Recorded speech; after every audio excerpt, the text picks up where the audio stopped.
Can't have that going on. We are live. Hey, We are live. We kind of started. And it's the Brady Bunch. we need a theme song now. Well, it is episode 17 of season 3, the grand finale. Thank you for everybody for joining us today. First and foremost, our guests. We've got, I'm just going to quickly, I think most of the people that watch the show should know the folks that are actually on right now, that not only have they been guests this season on our show, but they have YouTube channels and are quite active in the community in their own right. And so, we have Bill Bouchon to my right. We have Curtis from the GM Fritz to the bottom right, assuming that everybody sees it the same way I do. Yeah. And then we've got Dwayne over at Plastic Crack, Scarnier over on the bottom left. How are you? Thanks everybody for joining us. Semi-short notice, actually, considering we've gotten all of us together. We kind of pulled this together not that long ago, and so that's great. And I didn't forget you, Rusty. I kind of assumed that everybody knew who we were. That's what you were waiting for your introduction. I'm sorry. just the guy in the corner. The host, Rusty, a.k.a. Punisher. Captain Freeze. So I'm frozen about a minute, so we're good. So, yeah, we've got a great show tonight. I do want to just put out there, we already have one person live. We've got Victor from Vic's Miniatures in the chat. Hello, Victor. And looking awful ripped there, Vic. So, as is, we might go a little bit longer tonight, actually, is what we were talking about. So the show is likely, for those of you that are watching live, going to be most likely a 3-hour show. I don't know if all of our guests can attend the last hour, but you're welcome to stay or go. It's up to you. Love to have you to stay. And yeah, so why don't we start by doing our normal, and that is seeing what everybody's up to. Like, we can go individually, hobbying, painting, what if you're partaking in a musty drink, which is optional, did you bring that? And we'll go from there. And Vic, looks like Vic's has got lots of vitamins. Lots of vitamins tonight. So, Rusty, what do you think? We just go clockwise to my right and start with the guests? Sure. Does that work? All right. Bill, over to you. Hey. Yeah. I have a musty drink. There you go. Tell them we're due. Tell them we're due. And it's a 10-year-old. What? Irish whiskey. Yeah. So every man must have his due. Nice. I've hated that since the other night. So I've only been on the show twice in the past. So looking forward to some jamming session with this large group. Sweet. Bill, you've been doing anything in particular you want to share that you've been working on lately, either hobbying or gaming or both? Well, I've been making terrain recently. Just got a Crail, the Ender 3 Pro printer for 3D printing. So yes. Printing out different things on my printer. Nice. Sweet. That is exciting. I remember when I first started with it, and it's actually really exciting. I know it was a kind of a bit of a learning curve for me to start. So far I've not been productive because I've been putting at the highest detail level, which may be a mistake, I guess. I don't know. Well, they're looking pretty good so far from what I saw when you put on the Musty page. So, yeah, I watched your video the other day, or last night, or was it yesterday? Was it last night we were having our conversation back and forth? Yeah, last night I posted up a video and I did a shout out for the show right here. So I also posted different things on my channel that I've built with a 3D printer, which is start of a Western town, a saloon. Was the first building I built. So nice. Now, the question I have, where is the boat going to go? The boat, the Benchy boat. That's not a wargaming piece. That was actually that was the very first model that I built because I've been doing a lot of Whoa! watching of 3D. What's going on? YouTube 3D instructional videos and stuff, and apparently that Benchy boat is the common testing thing to see if you're calibrated correctly. I was expecting you to 3D print yourself like a small river or pond, and you're going to put it right there. Well, I haven't gotten to that point. I might just craft that. That's something that's doable. It's just cardboard and stuff. So Yeah. Okay. And then pick and choose what I want to craft and what I want to print. Yeah. So how many buildings you going to make in your little town? That's a good question. The bundle of buildings I got from the principal scenery was 7 buildings, but I might actually mirror some of the buildings to produce more of them. So I might wind up with maybe 10 or 12. I don't know how I'm going to build that. Because I imagine you could probably make a few doubles, triples, and stuff too. Well, yeah, that's what I meant when you say mirror and objects. It's so the stairs would be on the right hand side instead of the left hand side and whatnot. Yeah. All right, that's awesome. Sounds like an exciting venture.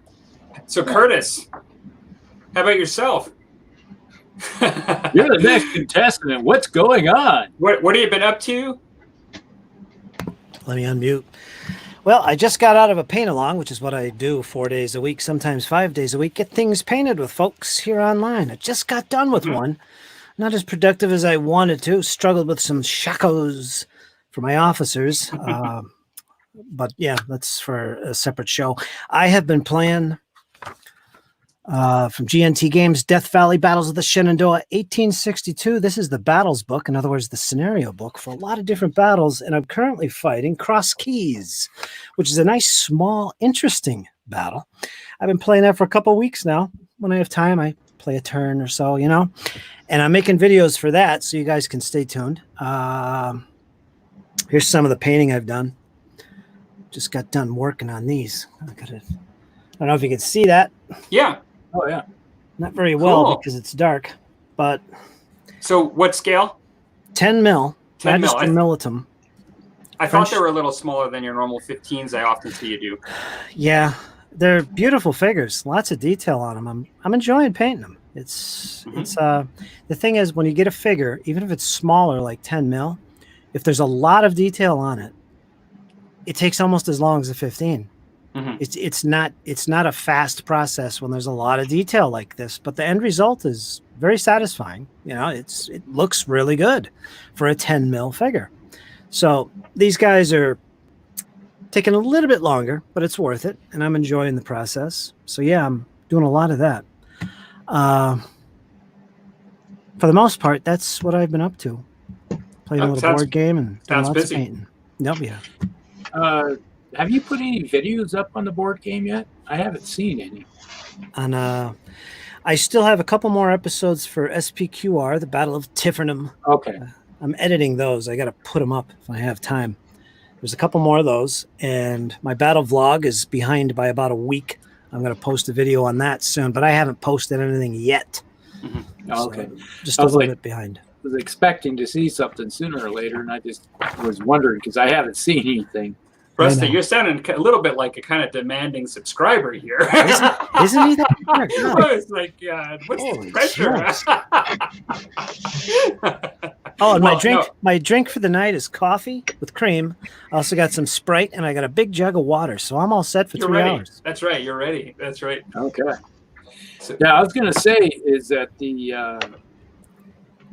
when it comes to putting these turns out for these board games. There are a lot of people don't realize how much, unless you make a video yourself, they don't know how much time it actually takes to make one of these things. I was chatting with somebody today, and it's like, well, it takes about 2, sometimes 3 hours to put up one turn. Yeah. And they're going, what? It's like, yeah, you got to play the turn. Yeah, well, Rusty, look at you. You've been playing a massive game of World War I. It's how long you've been playing that? Well over a month. It's 34, 35 turns, I think I got in now. Holy smokes. It's been over a month I've been playing. Yeah. So it's still sitting right there. Yeah. That's the good thing with board games. Like on the weekends, I'll get like 3-4 turns in on the weekend, and then I'll spread them out, of course, over the week. Mm-hmm. So then I can spend, an entire day making videos, like on Sunday. So, yeah. The individuals don't realize how much time there is just for a short little video.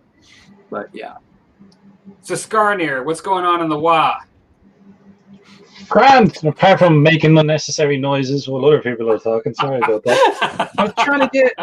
These were like, get a Musty drink, and I was like, oh yeah, I needed to get one together. And I had like a Teeling's whiskey and a gift box. Oh yeah. So that's what the noise was. That was me getting this this bottle out. I haven't opened it yet. Nice. And it I like that. Comes with like glasses and stuff. So I was like, I'm all right. I'll crack these open. So I've taken the glass out. That's what the noise was. Just in case you I believe I've had that one before, and I do like it. Yeah, I like a very Irish good whiskey. Yeah, I haven't tried it myself. It's like Teeling whiskey small batch, so it's like the spirit of Dublin. My brother loves this stuff. Mhm. He said it was great. We both got a bottle. Yeah, I don't think I've had as a nice as one as that, like the small batch, but I think I had the standard. Yeah. So we'll give that a bash. Have any of you guys had Proper 12 yet? Proper? No, I haven't bought it. No, You should try it. I tried it. I think it was a couple of weeks ago. I tried a shot of it, just a shot, and that is smooth. It is good, really good. I don't know that one. Is that an Irish whiskey? What is that, Curtis? Irish whiskeys you can get. Conor McGregor. Proper 12. Okay. Yeah. Yeah, it's one of those ones where I watched a review on it. A couple of guys from Canada, and they said, "Well, it's as good as you can expect for something you want to pour it down the toilet." So. Oh wow! Ouch! Ouch! Mute Rusty. That is bad. Wow! I thought it was good. Yeah, shows that I know. Well, people say it depends. Some people like it, but you get to really individuals that are really snobbish when it comes to their whiskey. They don't like it. So Skarnir, what was the gaming? Go ahead. No, I didn't mean to interrupt you, Rusty. What were you saying? I was going to say is some people equate it to drinking Johnny Walker Red. Okay. So, what are you up to, Skarnir, when it comes to games and stuff? We got sidetracked talking about whiskey. Yeah, as you do. Like that's what happens, man. That's what happens on shows. Yeah, I've just been. I've mostly been playing a lot of Blood Bowl online. I've signed up for a couple of local leagues, so Irish leagues for Blood Bowl. So I've been playing Blood Bowl 2 on Steam, which is like it's kind of like the. I'm sure you guys know, but in case anyone doesn't, it's great. It's kind of like a fantasy American football style game where you might be playing as orcs or vampires or Tomb Kings.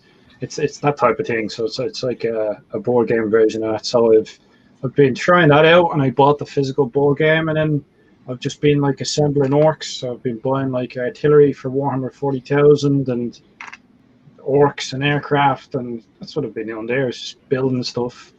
I'm trying to get a small army painted up because I'm notorious for playing with unpainted miniatures. I know, the shock, the horror, but we'll get there in the end. But yeah, I've been painting goblins, Grots, Gretchen, artillery pieces. Yeah, chipping away. You know yourself. Excited about 9th edition? I'm like, you know, when it gets here, it'll get here. You know what I mean? I've been playing the game I've been playing like Warhammer for what, like 22 years now. So it's like, another edition. You know, we'll see what happens. I think it's funny. Like, you're always being told it's the best edition yet, but you know, when I get the book in my hands, we'll have a look then. But yeah, it'll be interesting. You raised that bottle. I thought you were going to break into it when you asked that question.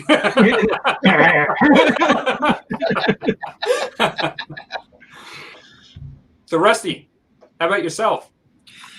Well, let me see here. Do this. There. Well, I've been kind of busy. The weekend was kind of thrown out. I had a goal of having these guys done tonight. Mm-hmm. That was my goal, but as you can see, they're not sort of done. They everything's done except for the hats and the rifles. Still got to do the helmet, hat, rifles, and then bases. Nice. I've probably got another day or so of work to do, too, maybe.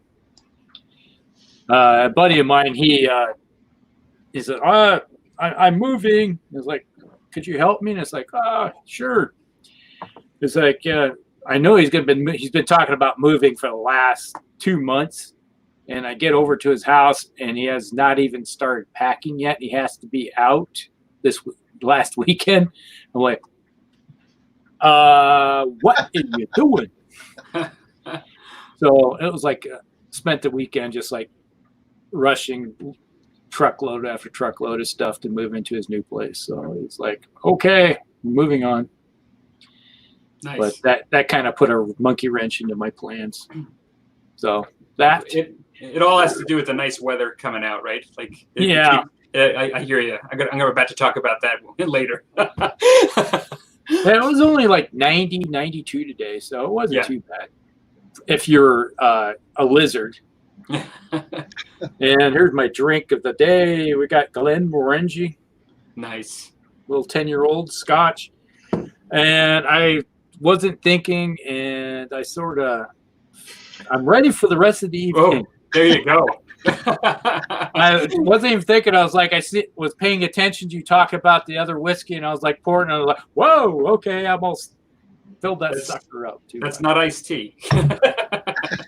Well, I'll be feeling it like a Long Island iced tea by the end of the evening. Right.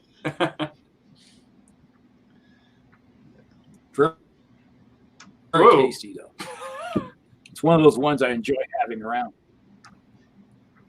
So that is it. Obviously, other than my board game, which I've been working through, as Vic says, I've been playing through that board game day after day. I didn't play last night. I took a day off. My wife and I spent until 1 o'clock last night watching Bosch on Amazon. Okay. We're not familiar with that one. If you like cop shows and actually a show that depicts it in a real way where he does the investigative work instead of trying to solve the murder in less than 40-minute type show. It takes 10 episodes to do it. It's good. I like it. Good. I started watching the first season a while back, and I was watching them, and I said, come on, watch it with me. And my wife was like, nah, I don't feel like watching it. Like, no, you want to watch this. She watched an episode. Well, this is good. Now it's like we watch it together now. So nice. It's one of those shows that's really, really good. Yeah, okay. So that's pretty much it. Obviously, I don't think anybody's been playing unless you're playing online, right? So yeah, we got Clark's in the house. Yeah, we got a bunch of folks come in and join us. Yep, then Todd's in the house. And let's see, there's a question that's going out there. It's the Chaos Campaign Succession Wars. It's the front page of a PDF print off. Yeah, that's what the BattleTech thing is. Obviously, as the show rules are, If we mentioned BattleTech, you had to take. I'll take. Yeah. And on that note, I'll do my musty drink real quick because mine's not poured yet. What you slacker or something?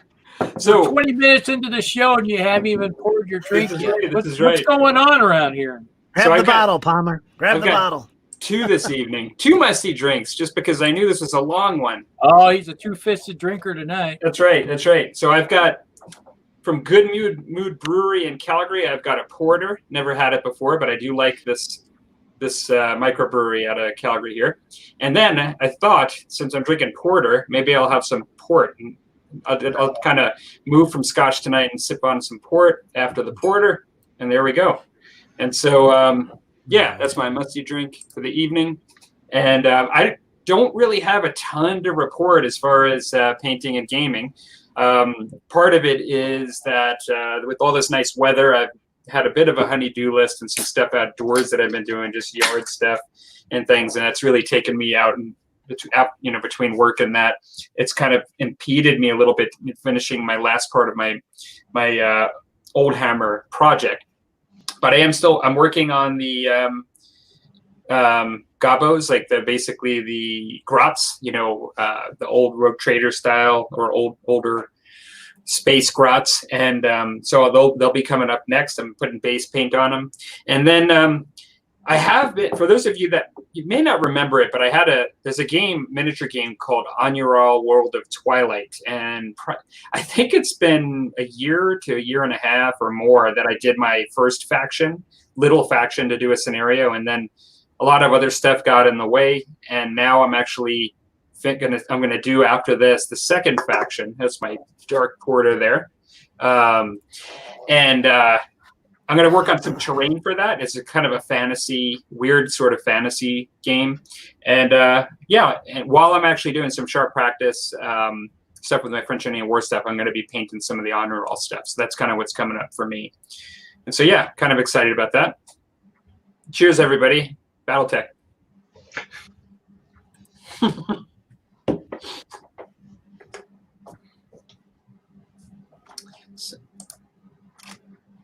I was about to say, I should if I ever find myself over in the States, I'd have to definitely visit Rusty with a generous pours like that. I'd have to swing by and do a house visit at some stage. Well, I do have a generous. I got a backup bottle or 2 of this stuff because it was on sale over Christmas.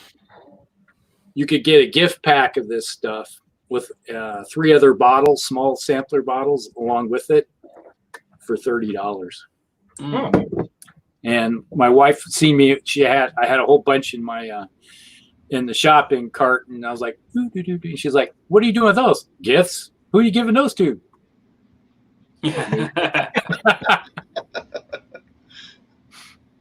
Yeah, with generous pours like that, I'm not sure where you'd wake up, Skarner. You wouldn't even. Well, it wouldn't matter at that stage, you know what I mean? That'd be grand. Well, it's an optical illusion. The glass seems bigger than it actually is. Wake up under the gaming table. So the big fuzzy dice hanging around inside your throat, right? So we actually have a lot of topics this evening, and I thought a lot of good topics, I think, for good conversation.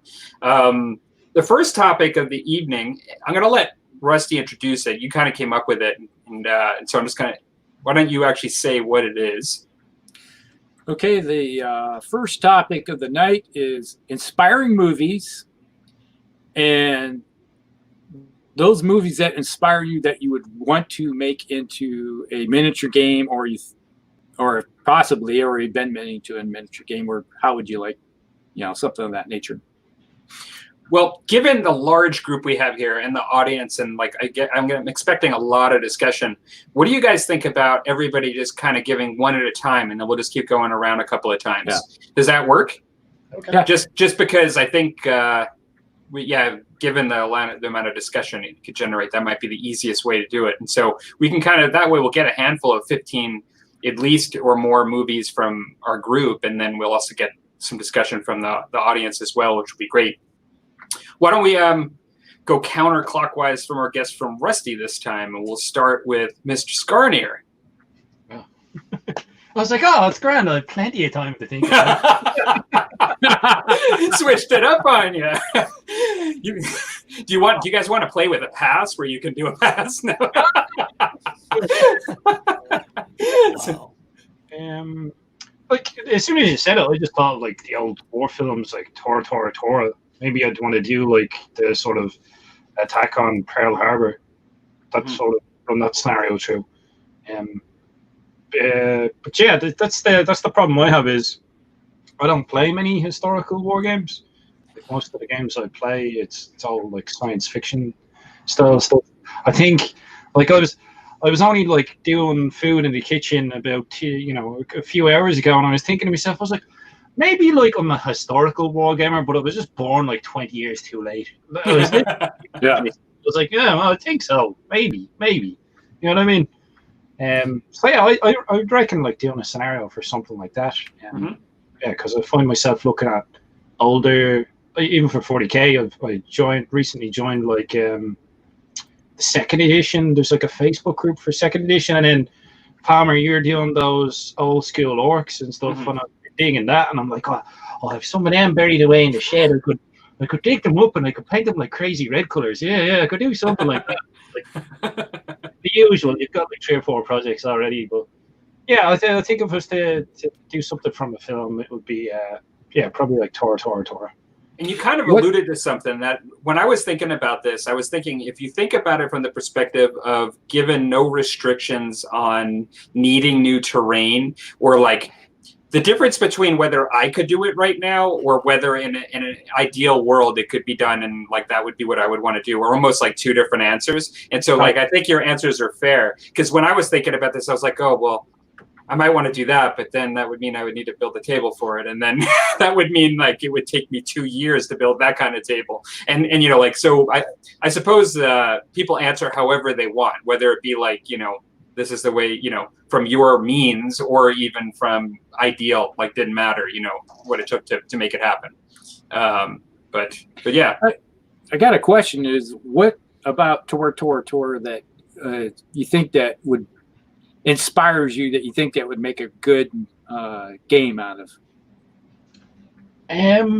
I've always liked the film. Like I always used to watch. I think that's what got me into wargaming. Is I watched like the old war films.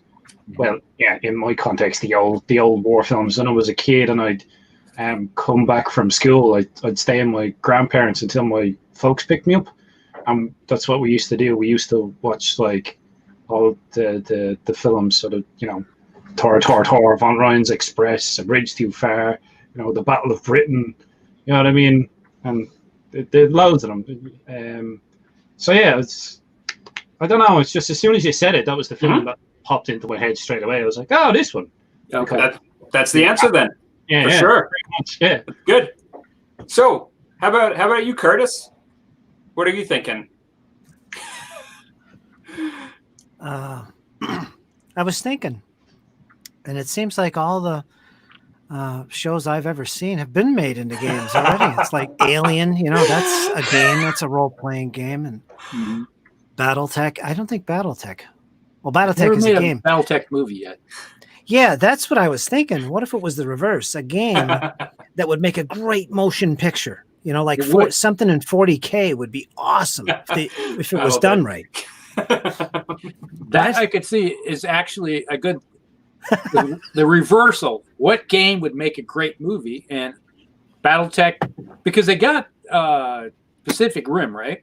Mm-hmm. Yeah, Pacific Rim is BattleTech, but in a slightly different way. Except you got big gaijin monsters like that, chowing down on cities. But yeah, I was looking at my DVDs, and that was my first thought too, is that most of the big franchises have been done in one form or another. Even if it's not like a traditional tabletop game, then it's been definitely a board game, like in many of them. And so it is a lot of work to think about it. And then also I was thinking, and I know it's not my turn because I'm not saying the movie, but I was thinking that like with a lot of the historical stuff, you could say like you could name a very specific movie where like a very specific thing happened. But that period has been done over and over again. Like, and so is it really like the game of that movie, or is it that you're just playing a scenario within a game that already exists for that historical period? So it's kind of it is difficult question, although it is a difficult one. So do you have one, or did you have trouble with it, Curtis, that you weren't able to? I keep thinking in reverse. Yeah. I think the Battle of Kings Mountain Mm-hmm. and all the events that led to that, like that's where the term the mountain men came from, the men from the other side of the mountain. Part of the American War of Independence, the Battle of Kings Mountain. It was a horrific slaughter of British. And it's very fascinating. And I think I think you could make a really good motion picture based around those events in the Southern campaigns, centered around Kings Mountain. That would be interesting to me, but I don't know, maybe it would be boring to others, but I think you could really pull together some pieces and have some romance going on and all this to make a really good motion picture. Kings Mountain. I'd like to see that as a basis for a motion picture. Cool. So there. All right. There you go. So, Bill, what were your thoughts?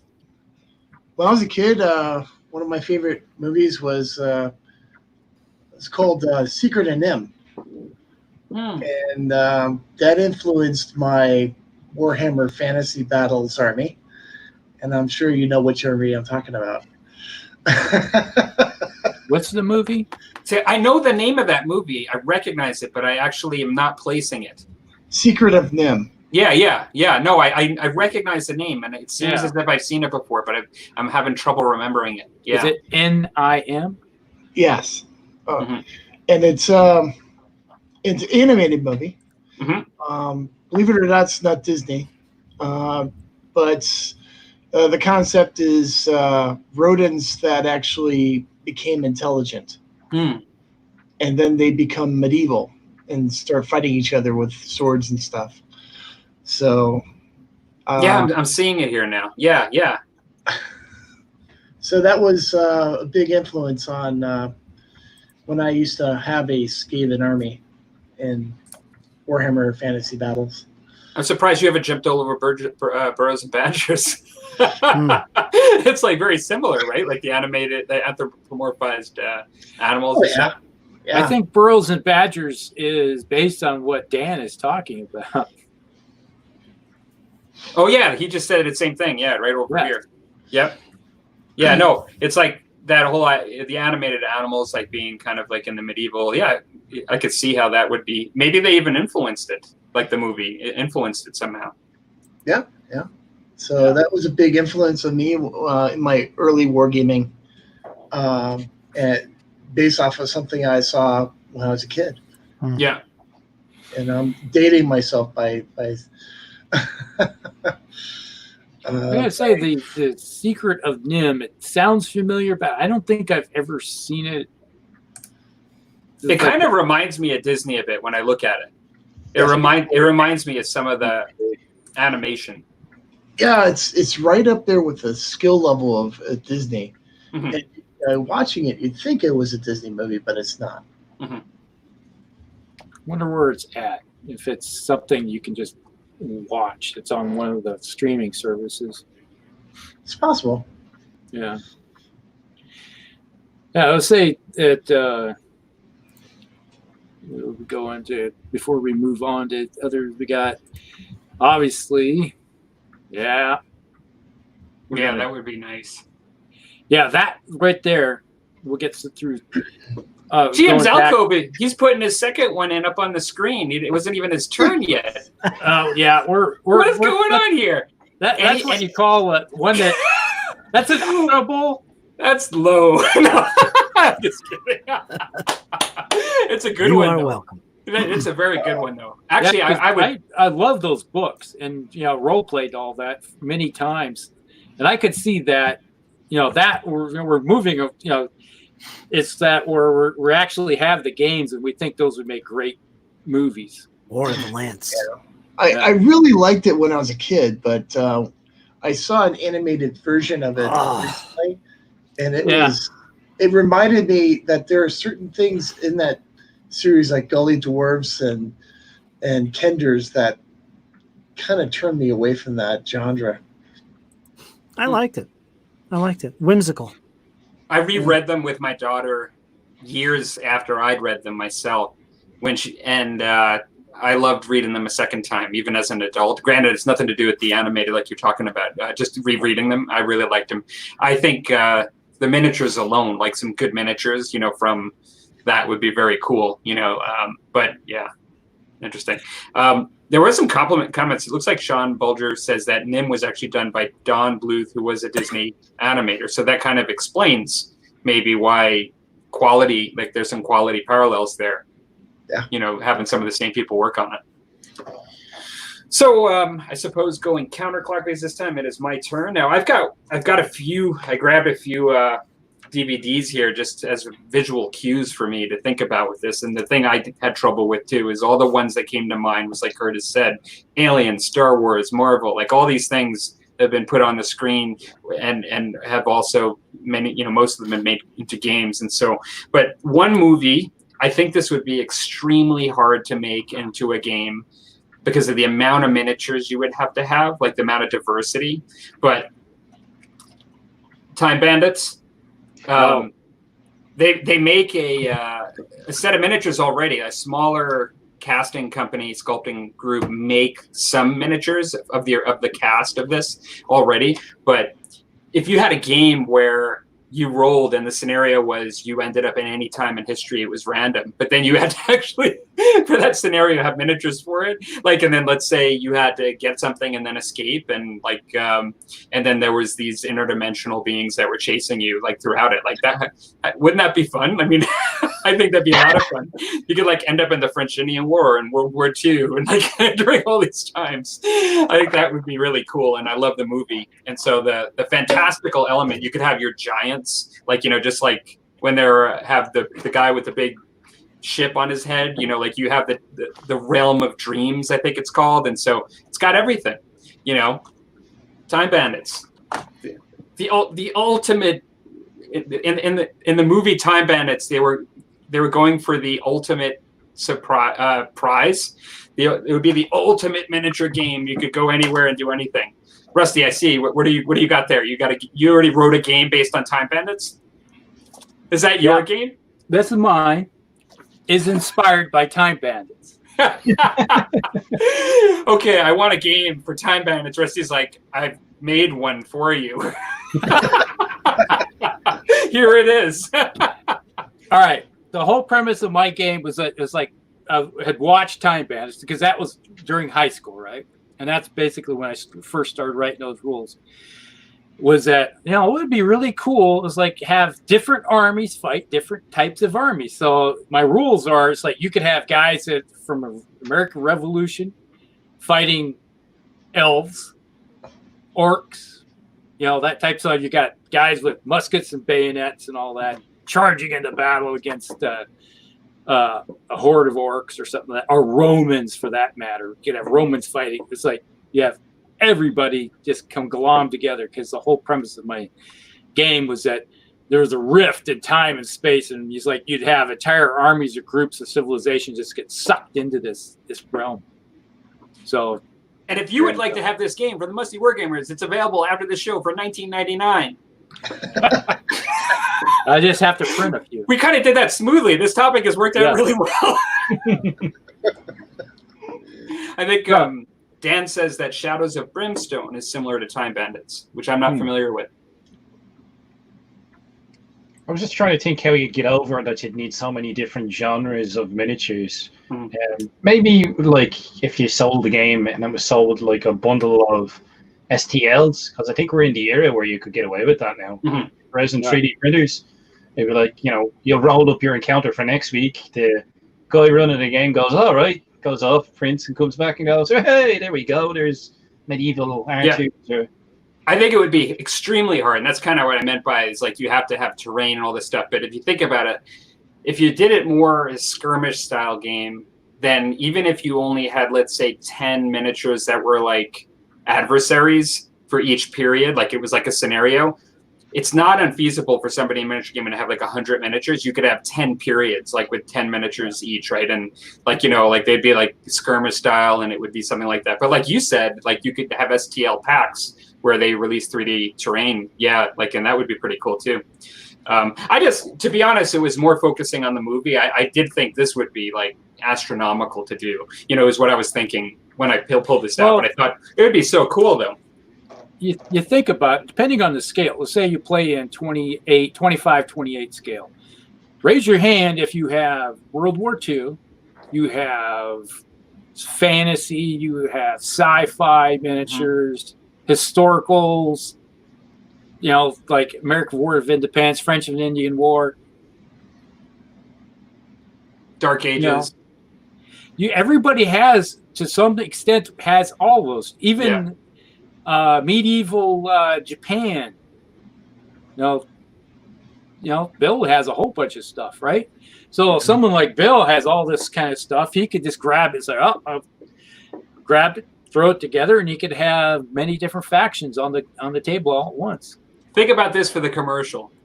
So, how long have you been into wargaming? How many games do you have? How many different types of miniatures have you painted? We have the game for you, only for you. For the person that has a little bit of everything, that doesn't know what to do with any of it, get this game and it will use all of it. And it comes with its own handy dandy built-in spinner. So you, what are you playing today? Yes. So okay. So now the commercial's over. How about yours, Rusty? Your movie? Well, the first one that popped into my head was Highlander. Mm-hmm. I love Highlander. It's a very inspirational movie to me. I love it. I haven't watched it in a while, like a couple weeks now. It's like a couple weeks ago, my wife was like, "You know what movie we haven't watched?" I was like, "What's that?" She goes, "We haven't watched Highlander in a while." I love this woman. That's when you started to cry a little bit. I feel it, man. That's kind of like Time Bandits, though, in the sense that it's pretty cool. Like, you could go to different periods, right? Yeah. Like in history, and it would be very similar in that way. Yeah, it's one of those where you start in medieval Scotland, 1400s, 1500s, move your way forward. You got Ramirez. He's from 2,000 years. He's been around like 3,500 years. You have some of these immortals running around there like 7,000, 8,000 years old or more. Mm-hmm. And you could play it as your character, as like you play the battle, or you could have turn it into like a skirmish game type thing, where you could have your war band on one side with your mortal that goes out there, and he's surrounded himself to keep his head in one place, so they're like his bodyguard. Well, he goes out and tries to chop up another immortal or something of that nature. And there was a Highlander game not that long ago. They did make a Highlander game the last couple of years. I haven't seen anything of it. It's not what you're describing, though. It's not like a big tabletop game that we're talking about. It's basically they sold key miniatures, and it was a dueling kind of game where it was more like a character versus a character. So it would be more replicating that duel of there can be only one, and like the two Highlanders meet, and they sold a few miniatures, and they were selling it also for the miniatures, so you could get Connor, McLeod or whatever. But it wasn't to the scale that we would think of where you're trying to recreate the Highlander within the whole element. Yeah, they had the Highlander card game that was in the 90s, back when all the card game era started, collectible card game, and it came out about 95, 96, somewhere in there when it first started.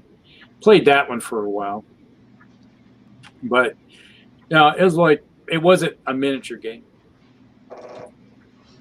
as per se what I would like to see. So the circle is, we've come full circle. You've had a bit more time to think about your next one. What do you think, Wayne? Well, when you were talking about other films, and then you're talking about like there's so many that have been covered.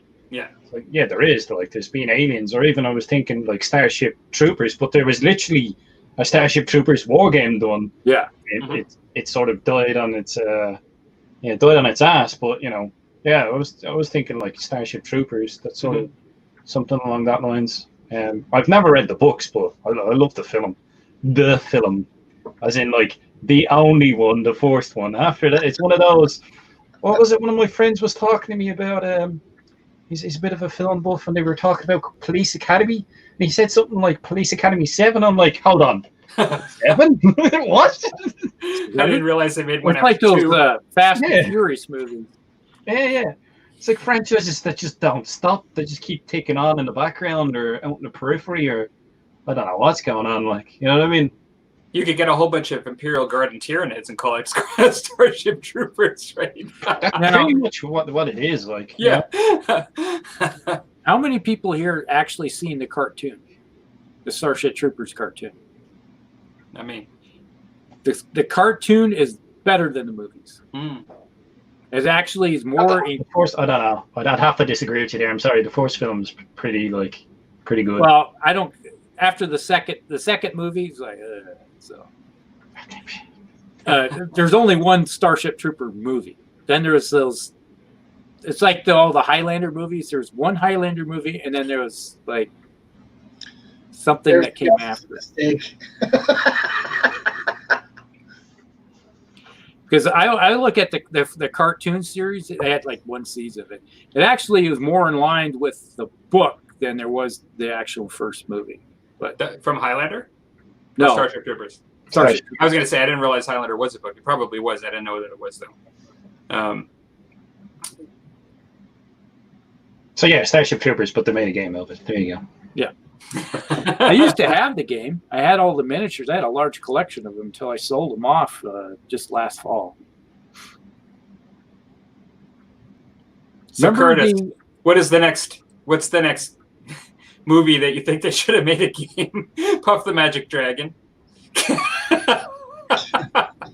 What's the Deadlands? Deadlands, that's Pinnacle Entertainment's game. It's a role-playing game. It was also a miniatures game based on Railroads. Not really railroads, but it's part of the genre. It's the Old West, overwhelmed by undead and stuff. You got vampire cowboys and things like that. You got samurai, all these different factions that would play against each other. It was a miniatures game, like I said, and also a role-playing game. Deadlands.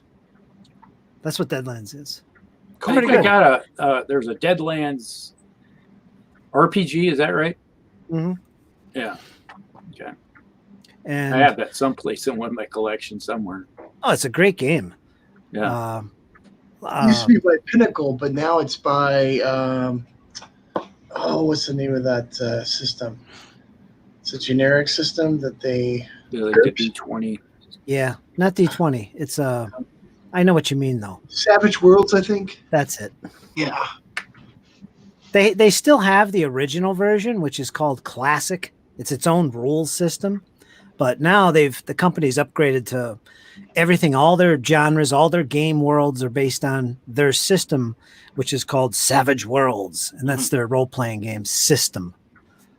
Yeah, it's pretty good. It's kind of like GURPS, where you kind of have like a style or a system, and you apply a bunch of different things to it. Yeah, it is. Yeah, Savage Worlds started out as a miniature war game, skirmish game. Yeah. What is it? Showdown, it's called. Savage Worlds Showdown. And you can still download that original miniatures skirmish game for free as a PDF from their website. So Cool. Pinnacle Entertainment. I wonder how many people check into these games just after they watch the show too, because we talk about a lot of stuff I've never heard of in time. I'm thinking I'll have to check that out. Well, you know, Bill mentioned something in the chat here. He mentions Dracula's America, and that's Osprey's. Basically, it's their version of that genre, the Old West with vampires and undead. That's Osprey does something similar. Dracula's America. Cool. I've seen that one. Yeah, I've definitely seen that one. I have a friend's interested in that one. it just doesn't have the sci-fi steampunk stuff in it. Mm-hmm. Having the UFO land and beam down the aliens in the middle of the desert town doesn't work as much. Well, then we got Cowboys and Aliens. That's the movie. Yeah. You need to go to that game for that. You know what would make a good miniatures game? That's actually it's a PC game. You can play it on Steam. It's a turn-based thing. You build your squads, and it's based around an alien invasion. And it's taken over the Earth, and Earth has resorted to going underground, and you got these underground bases, and you build your base and stuff. What is it called? XCOM, is it? XCOM. Yeah. Yeah, that's it. Game. Yeah, that would be a perfect board game or miniatures game, and I guess it already is. So, all right, there you go. But the way the game, I don't know about a war game, but I know about the board game. So. Yeah. the way the game plays online as a PC game, it's turn-based, and you give commands to each guy, and you could do all kinds of things like hunch down, kneel, fire, aim, all this stuff, launch your grenade, and then after each mission, you upgrade your guys. You give them training, change their kit, their uniform, whatever. It's a really great game that would be perfect for a miniatures game. Now it's Good a setting. solitaire style game as a board game, right? Isn't it a solitaire card game? I thought, isn't that Dwayne? Is it a solitaire card game or no? I don't know. I've only played the PC version. I only know of the game's existence. So I haven't played it myself. Okay. So. I had a friend recommend something very similar to that to me, and it sounds like the same one as a solitaire card game too. That has a similar name, where you're playing against the game, but in the way it's designed, with the cards, and you can play alone. Sounds very similar. Yeah, that's cool. Bill, what about your number 2? Number 2, Dune would be my mine. I'd love to see like a David Lynch type of miniatures game, where you got Sardakar's Troops or the Fremen warriors fighting against each other. Yeah. Giant Dune. All it needs is a good movie, and that's coming. That's what they're saying, right? No, I think it's the rights issue. The Herbert estate has been really holding on to the rights of that super tight. But there is a movie coming, right? Like there's like tons of stuff about it coming out. So maybe that'll be the thing that makes the game happen. Because that's a really good example, Will, because that's a really great genre that so many people like. It's a really huge franchise of like sci-fi literature, and it's not, to my knowledge, really explored as far as like tabletop gaming at all. And so if a good movie comes out, why wouldn't that happen? It's the question, really. Yeah, hasn't been. Last time I seen something about Dune was a board game back from Avalon Hill. That was back in the 70s. It came out. Mm-hmm. I think they re-released that board game just last year. Re-released it. Yeah. Yeah. Because I was looking at getting it myself. I was like, oh, this looks interesting. So Yeah. So that would be actually the board game. Actually, miniature game would be better, most definitely. I think they've been trying to make it into an RPG as well. I don't think that ever happened. It's just the rights, copyright of it. They've been really holding on to that, like with a death grip. So, well, I don't know if you guys know, but there's a documentary made about a guy that tried to make a Dune movie like for years, and he was a director, well respected. That his goal was to make like the ultimate Dune movie, and it never happened. But there's a whole documentary movie just on it, and it's really wild, actually. A movie on the movie. Yeah, a movie about the movie that didn't happen, essentially. Yeah, I heard about that. Yeah. It's like the documentary they made for making that Death of Superman movie that never happened, that they pulled the plug on it. And Oh. Can't do that to Superman. well, this was the movie was supposed to come out in 2000 or something like that, somewhere in there. Yeah.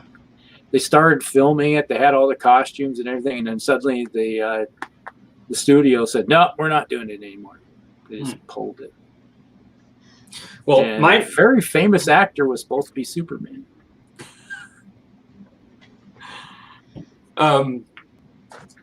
This is a bit of a cop out, but because I've talked about this on my channel before, As usual. I have other ones that I haven't, but because this one I just would want so much to happen. For me, my number 2 would be Papillon. It may seem a little esoteric, to pick this one, but I like. You okay there, Dan? No, you're like looking right up at the DVD. You're like oh, literally looking at the DVD. Yeah. It's great. No, you're reminding me. So, I'm like, oh yeah, that'd be a great game. I'm like, I thought you were looking at the DVD, like literally. So Papillon is what I've seen the remake that came out recently. It's a movie that I've watched all my life, kind of like what you were saying, Bill. Like it's something from a long time ago that you just really like. But I like the historical period, but it's really not a war. Like it's a prison situation where it's about an escape from imprisonment in the jungle islands, and I always like the idea of a chase game that was sort of AI based, a lot of it was AI based, or it could be an opponent too, but where you're escaping the prison. So there's something to do with the guards. There's an aspect to escaping the compound, trying to get through the forest with both bounty hunters and let's say, the forest itself, that component, maybe not getting turned in by civilians and having civilians that see you and they may or may not turn you in, they may help you, they may not. And it's there's so many cool aspects to it that if you like the genre, for me, I would love that. And even just the period, which the French Guiana, in the jungles. And so it's an area, I've read the book as well and things. It's just an area I really like. And it's probably why I don't think this is necessarily a game that's going to fly off the shelves. The reason why I would want this to be a movie is because I really like this. It's not necessarily one that, if made, would fly off the shelves. But I think it would be really cool. And the one thing that I always thought would be really cool is a chase game, because it's not typically we play war games to fight a battle, where we fight a battle against each other. But I like movies like The Fugitive, with Harrison Ford, and movies where the world is kind of out to get you and you're trying to figure out ways to get around it and to escape and to be free. And this idea that you have a game where the game is trying to get you and you're trying to get away from it. To me, it would be kind of a twist, on the typical games I play. I think there's a game called Spectre Ops, which is a board game that you might want to look into. It's science fiction, but it's one player is trying to escape from all the other players. Cool. I will have to look into that. Maybe that'll be kind of a similar feel. It looks like there were a couple comments in there. Victor says would be great for Pulp Alley. I'm not sure if he's meaning this one. He says would be great for Pulp Alley or in Her Majesty's Name. He may be referring to Dune 2. I'm not sure when that came up. But then also V Commandos. Dan I thought says, he was saying Pulp Fiction or something. Oh, could be. V Commandos is a little like Palmer is talking about, only World War II. Neat. Yeah. Actually, I wouldn't mind trying a game just that is that style, even if it isn't that background or genre. It would be kind of neat. Yeah. How about you, Rusty? Number 2. Well, it's a very, very unknown movie. It's called Suicide Run. From the 70s. It's about takes place on, I think it's New Guinea. It's a World War II. And the squad has to go out and they're on patrol, and all of a sudden the Japanese cut them off from their base. So they have to work their fly back to get back to base. They have to make a suicide run through all the Japanese forces to, survive and get back. So that was the whole premise of the movie. It was called Suicide Run.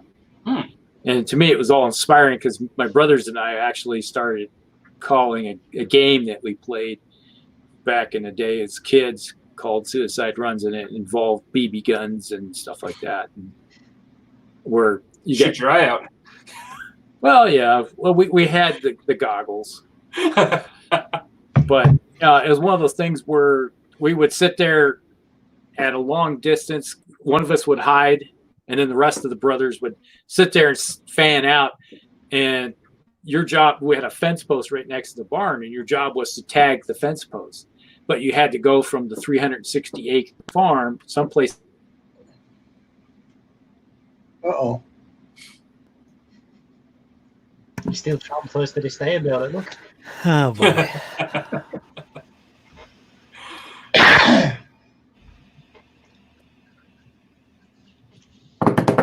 There he is. You're back. You're back. Well, okay. Are you with us? No, I'm back. I've been back for a while. I'm just like Drac, from. I'm moving so slow, imperceptibly, that I'm invisible.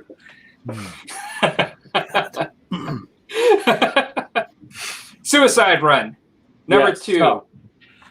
So that would, to me, would be like a game where it'd be like a skirmish game where you'd have to use stealth and concealment and everything. That's where I learned the fine art of low crawling and going through the bush, crawling along and making myself and all the other ones, because it hurts getting shot by a BB gun. So you wanted to survive as much as possible. And it also taught you a lot of manhunting skills too. Did you use M80s for grenades? What's that? Did you use M80s for grenades? I think there were M70s.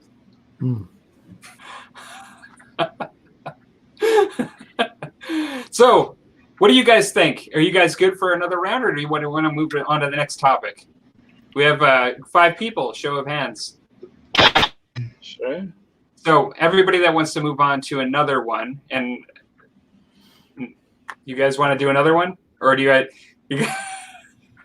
guys want to just move on to the next topic? We can move on to the next two. Move on. Depends on whether you have a 3. Move you guys on, have Palmer. a 3? Move on. Curtis is saying he has 10 movies he wants to talk about. I can't think Yes. of any of them. No. We said that it was going to be games that movies that we like that should be games, and Curtis read that it's video games that should be movies. Yeah.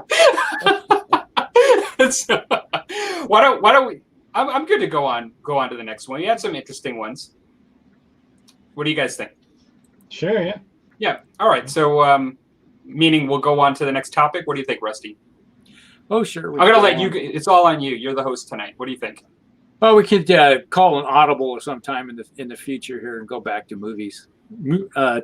Movies for 10, Alex. All right. So the next topic will be proudest game moments in history, or it could be minor history too. Oh, God. And guess what? Curtis is next. Huzzah!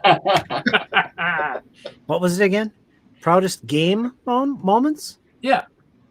Moments that you're proud of that it could be. Was it a anything. hobby? Proudest hobby and game moments? Is that what Yeah. it was? Like proudest like in the whole hobby, everything that you have as your hobby.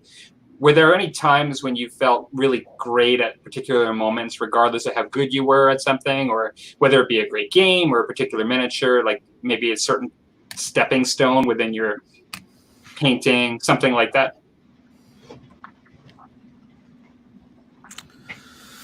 Well,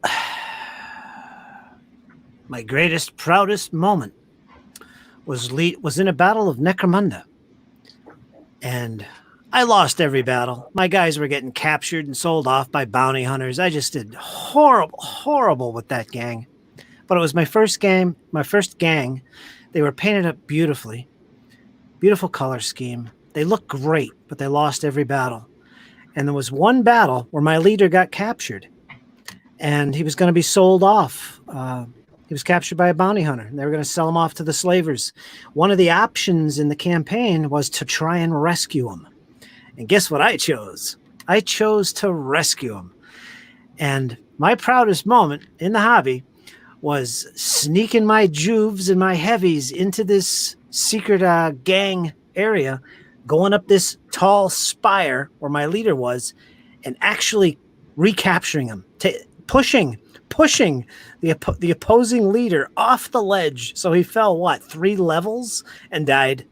But I recaptured him and I won the snare. It was the only snare I ever won, and it was literally one of my happiest moments and proudest moments in my gaming life.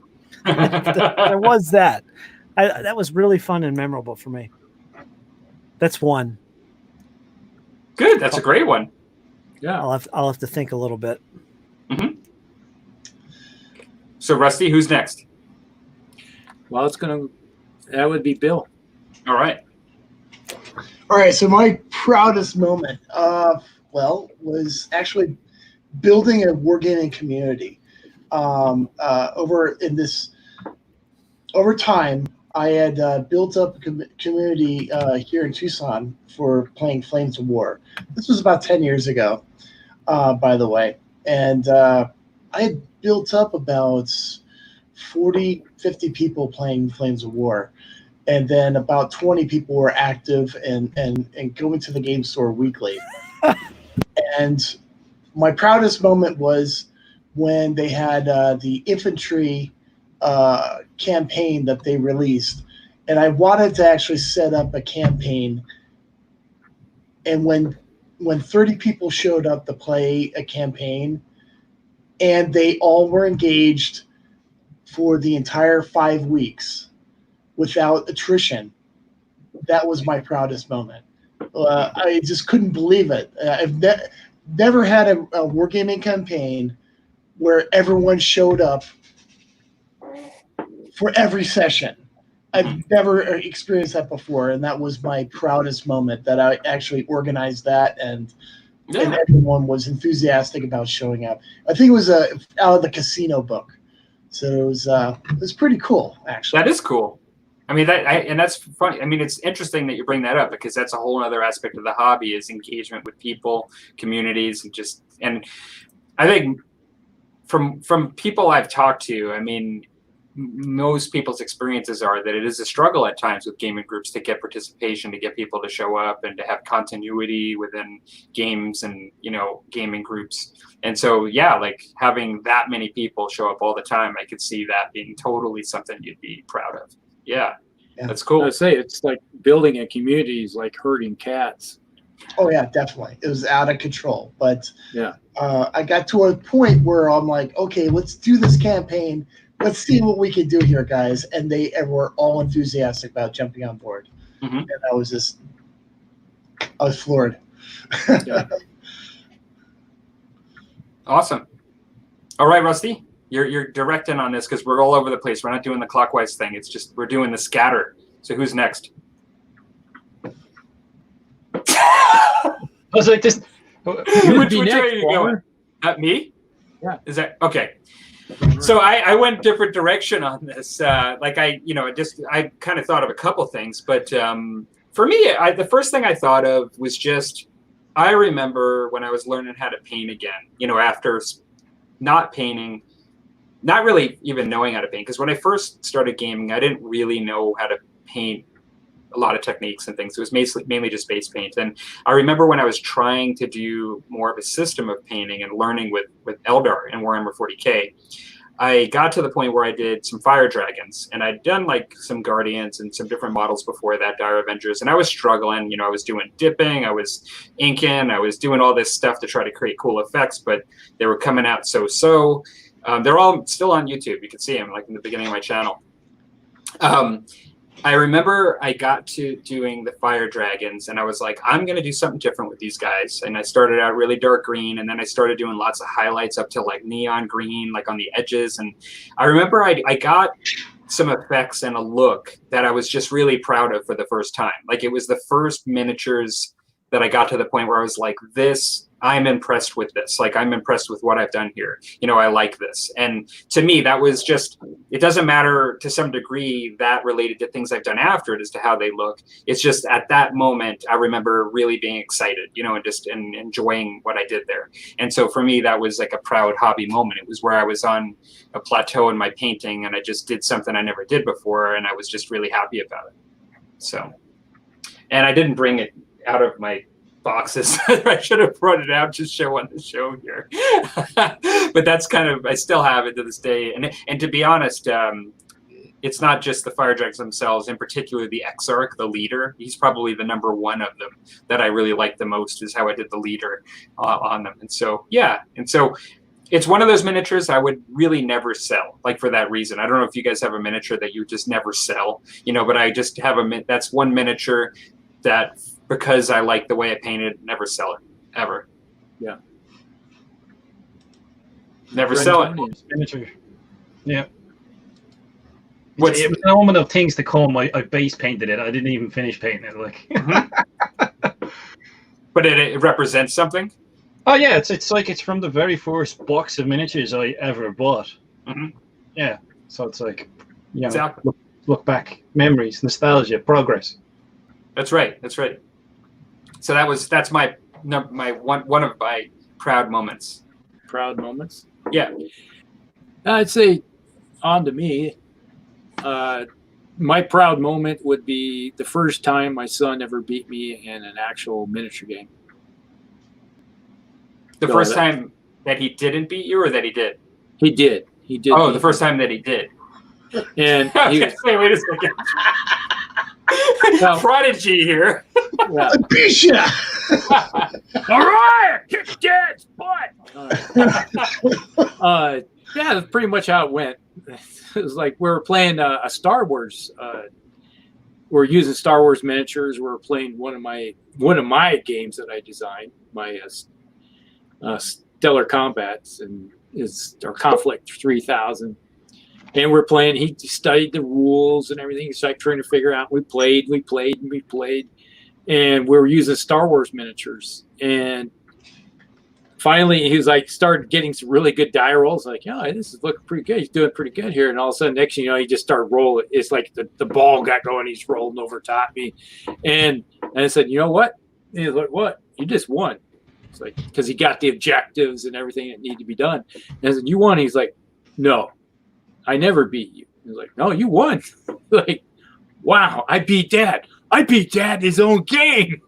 Like, I could just see it happen where he's like, Dad, what's wrong? And you're like, there are tears of joy.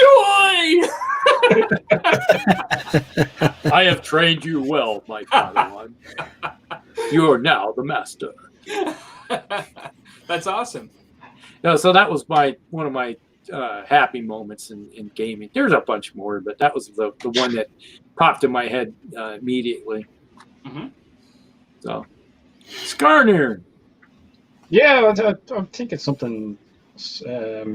There's like a few moments that pop into my head. I think the one that popped into my head the most is probably back when 5th edition 40k came out, and there was like they were doing their day release at the store. So it's like, you know, show up at the store day and buy your box, and you know they'll run a big game and all that type of stuff. They'd run an apocalypse game. So I was like, oh, I bought 2 boxes, and then I traded the Space Marine halves for more orcs. So I had like 4 boxes worth of orcs. And I remember we were going to play an apocalypse game, so we were like, all right, Space Marine players here, everybody else on that side. And it was one of those situations where you can tell where it's like there was a dad and there was the kid who was like clearly totally new to the game, hadn't got a clue what he was doing, but was like, you know, bright-eyed and bushy-tailed, and he was like, yeah.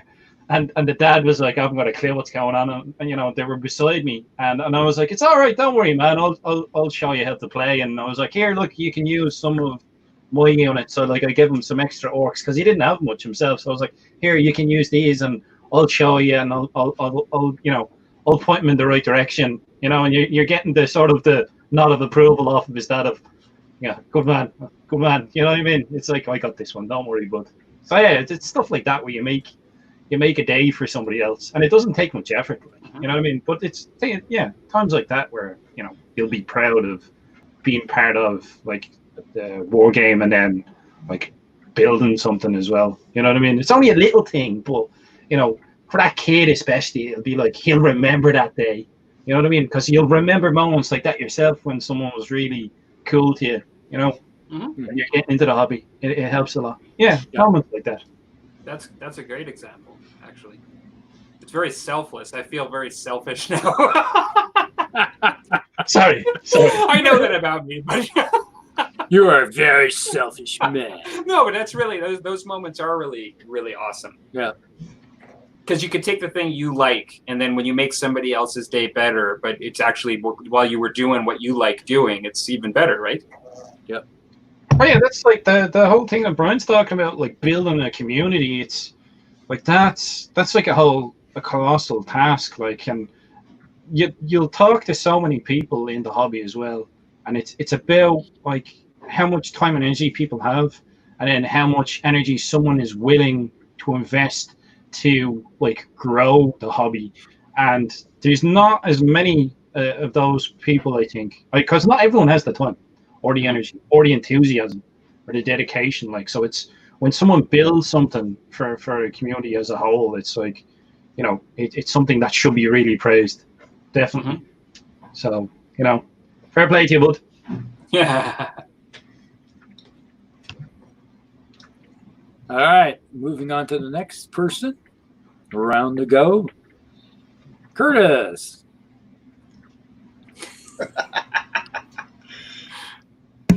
Again. Yeah. I just thought of one. I was really proud the day I for the most part finished my first real army. I mean, painted it to a really high level. I mean, it was based beautiful. The paint job was beautiful. Everything was shaded and highlighted, decals, big hand painted banners, and it was my Bretonians for Warhammer. It was beautiful, and I had a lot of pride in that.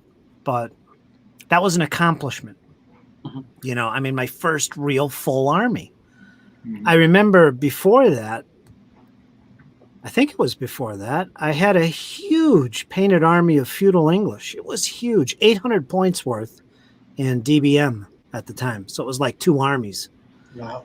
And it was in 15 mil. But when I look at the paint job, I have some of the models here. It doesn't even compare to what I did with the Warhammer models, the Bretonians. And Bretonians, if you don't know them, they are spectacular models. They're knights. The bulk of their armies are mounted. I mean, it is the most daunting task. Everything's clean and fluid and colorful and bright. And, I did all that. And it was a fantastic feeling. I'd set them up and look at them in front of the big castle on my tabletop with my terrain laid out. That's why I mentioned in the chat, Dan would appreciate that. A lot of work goes into that. Yeah, and he's been working on it for some time, and it's been kicking him out. Yeah, and it kind of makes me think back, nostalgic, thinking about those days and when I had that army. Yeah, that was a proud moment, completing my first real army in 28 mil. That was a high standard. It's not very often that we ever get to finish an army. That all the miniatures in an army are completely done. I don't think we ever really finish an army. If we do, are we really into the army? There's always something new to add to your collection. It's just a lifelong thing. That's the way I see it. But there is a certain level, a certain stage where it's very playable as a force. You can change it up at times. So in a way, it's complete. It's finished, but it never really is. But it's a good feeling when you reach that first plateau of a impressively looking army. It's fairly big. I don't know. I could say for me personally, I could probably count on a couple fingers the number of times I completely finish all the miniatures in one army. For me, it doesn't happen very often because a lot of times, like you said, you get an army, you complete to a certain point where it's playable, and you have all the peripheral stuff. It's like, well, I'll paint them when I feel like it. And you just never get around to it. And there's very few armies that have ever reached that point for me. And I had recently, last fall, was one of those armies I did complete to a completed state. And then that changed again. My Mechanicus army. I knew you were going to say that. Yeah. It was all done, but Yeah. that's no more.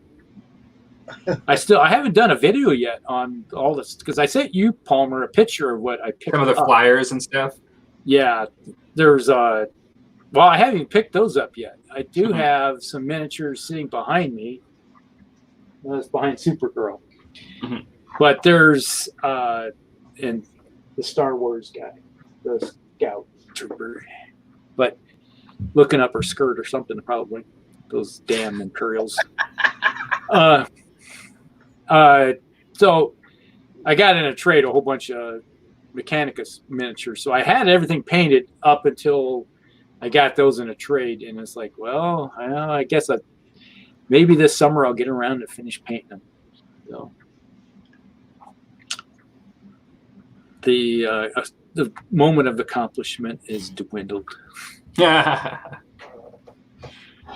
I think that to some degree, though, when they keep releasing models, or if there's just a couple, I mean, you can get an army to the point where it's completed for you. Like you've got everything you need to play it, and it's quite large. Like you've got lots of options, and you got to a point. Whether you get like the one that comes out a year later, one particular unit or not, it can still be a moment of satisfaction at that time. Like I think, you got it done pretty much. You know, like pretty much at that point, you did everything, and so I still think it could be a moment. It is a moment.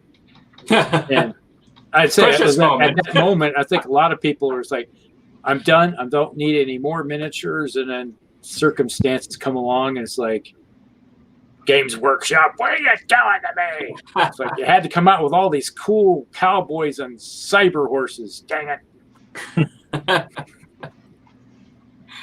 So who's next?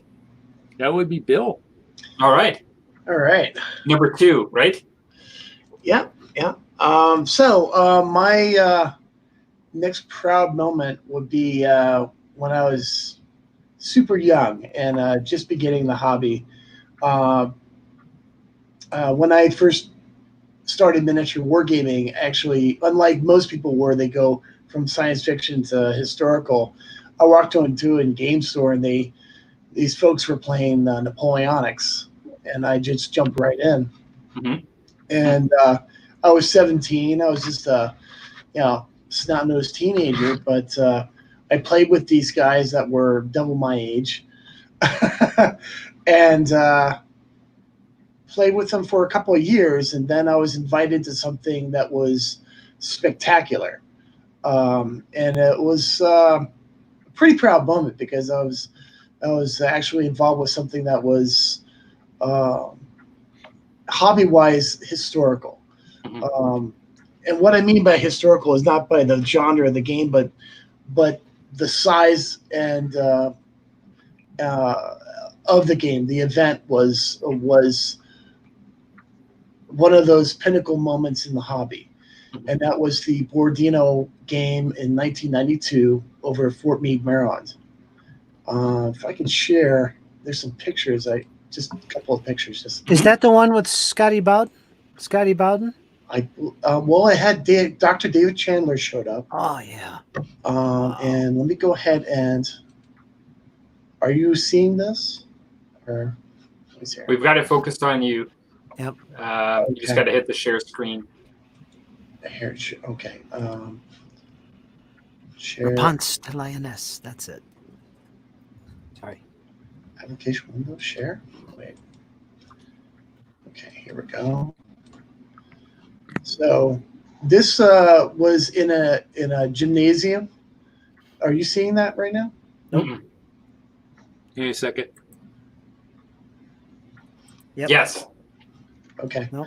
So now we're seeing. Yeah, there we go. Okay, so this is a gymnasium. Wow, look at that. This was the Battle of Borodino by Empire Rules 3rd edition. And if you're familiar with Empire Rules, it's a brain cruncher. It's I think this was a 3-day event, and we got through like 4 turns. Mm-hmm. And it was amazing. And those were all 15 millimeter scale miniatures there, but then they were just, it was just proud to actually be part of a history of the hobby and such a huge board game. The turns were so heavy and long that certain areas of the table, people would walk off and do war games on the side and then come back and their turn had not started yet. It was so massive and but Wow. it was quite an event, and it took up an entire gymnasium at the basketball court there at Fort Meade, Maryland. So Nice. That's awesome. that was a proud moment for me. Just to be involved with something like that. Mhm. In 1992 is when that happened. Nice. That's a It good sounds one. like we did the Battle of Austerlitz in 6 mil, Oh wow! and it was massive like that, where we had tons of just big tables, long tables, and it was humongous. And it took 3 days to play the battle. Yeah, And they had guys painting for a year to get all the miniatures ready for it. It's like marathon wargaming. Yeah. They were still painting in between turns. but, Cut me. that was a proud moment of mine. That's for sure. Definitely. I could see why. Nice. I would say Scotty Bowden was probably there. He was the author of Empire 3. He was probably at that event as well. Maybe. Well, I'm going to follow that up with something much less substantial. But in the way that Curtis was talking about his gaming moment, with Necromunda, Star Wars X-Wing, I don't play as much right now. I play more Armada, but I was playing that quite a bit, and I really enjoyed. I play, unlike Rebels for Armada, I play Imperial for X-Wing, and I like to play TIE Fighter Swarms. And when learning how to play that, and learning play to the game, it's very elegant in the way you play it. And if you're a knucklehead and like you just put out the wrong dial, going the wrong direction, you'll have one TIE fighter going out to space determined while all your other fleets are going the other direction. There's a lot to work through to make sure you fly in a formation and maintain the formation. It actually can take a bit of persistence and diligence, to do that.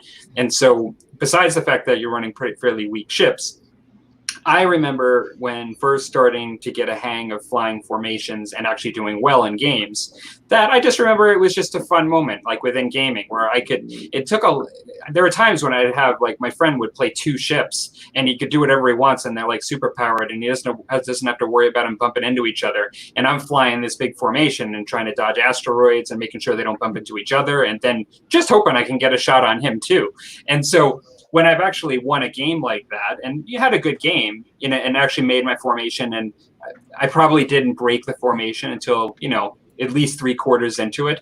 And, it was a good moment. I enjoyed that. So that was one of those gaming moments when I started flying my squadrons and X-Wing of TIE fighters and not having them crash into each other. I graduated to a level 2 TIE fighter pilot. And so that was a fun moment. Battletech. You moved on to the port. Mm-hmm. Oh, God. I am If on you the left port. You left the spaceport and moved into the port.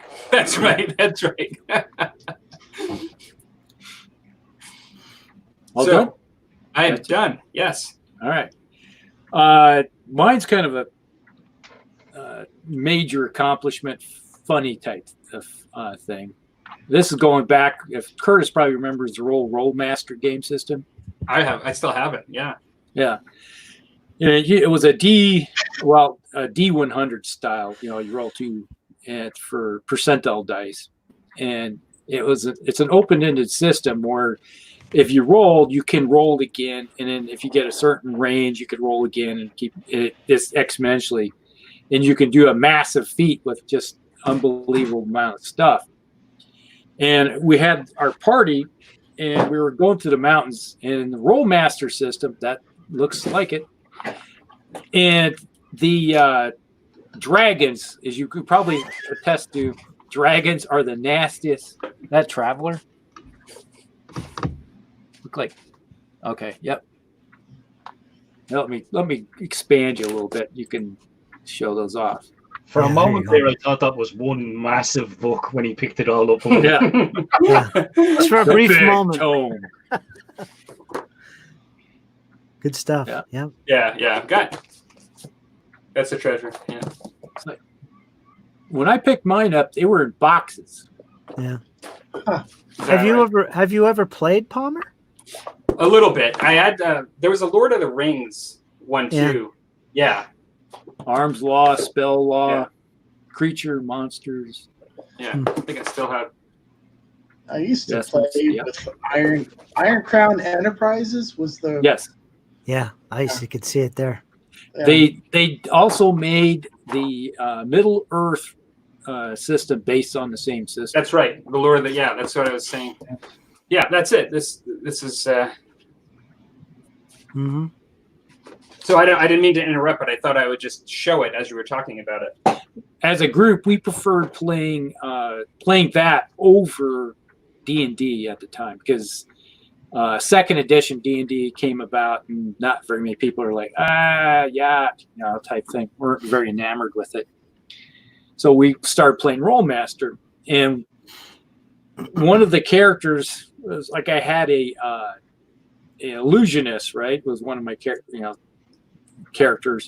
and he had a sidekick. Basically, it was a little goblin, and his little goblin had he had this little eating knife, like a little short dagger, right?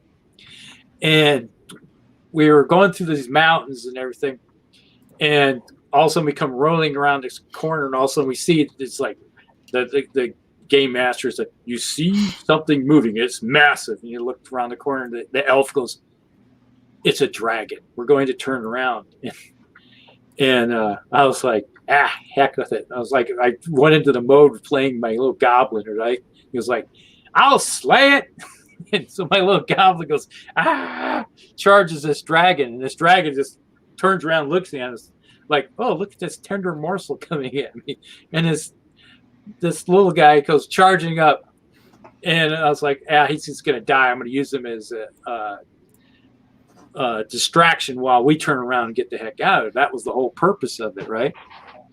And this goblin goes charging up, and he goes stabs, right? So the dragon looks down like him. He's like, what are you going to do to me? And this goblin goes, I'm going to stab him.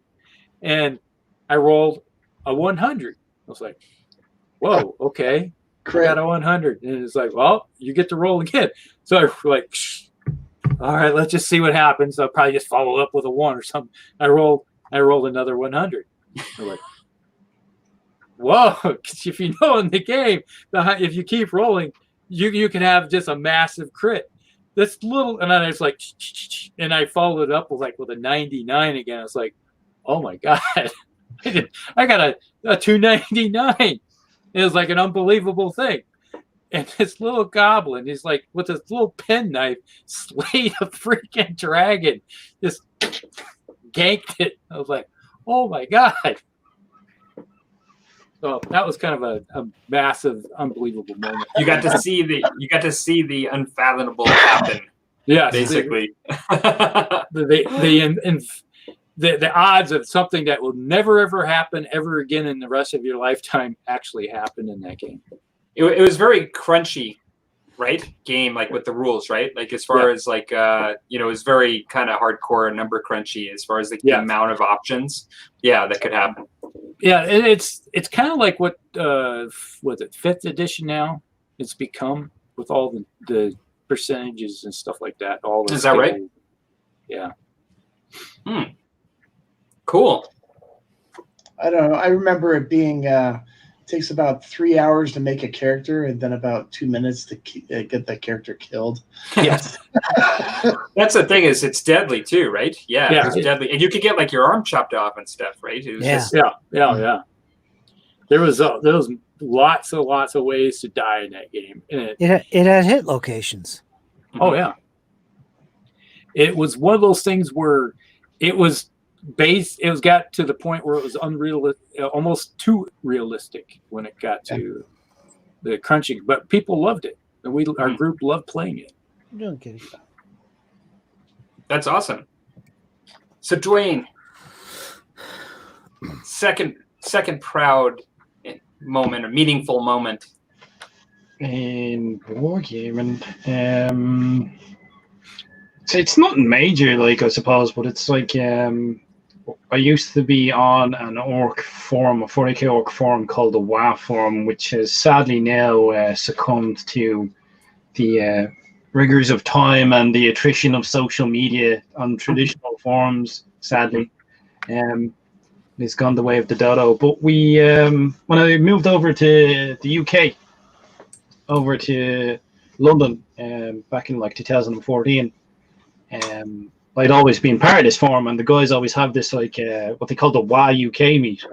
So like there's forum members all over, and there's some guys in the States, and it's sort of that they'd organise a meet up and get the ball rolling, get play orc only games. So just big mega battles with just orcs. So I helped I helped with that. I was pretty much running that for a few years, and we're still trying to get something going. You know what I mean? Obviously this year, the way things are, but we'll get something going again. But it's sort of like continuing like a tradition, kind of.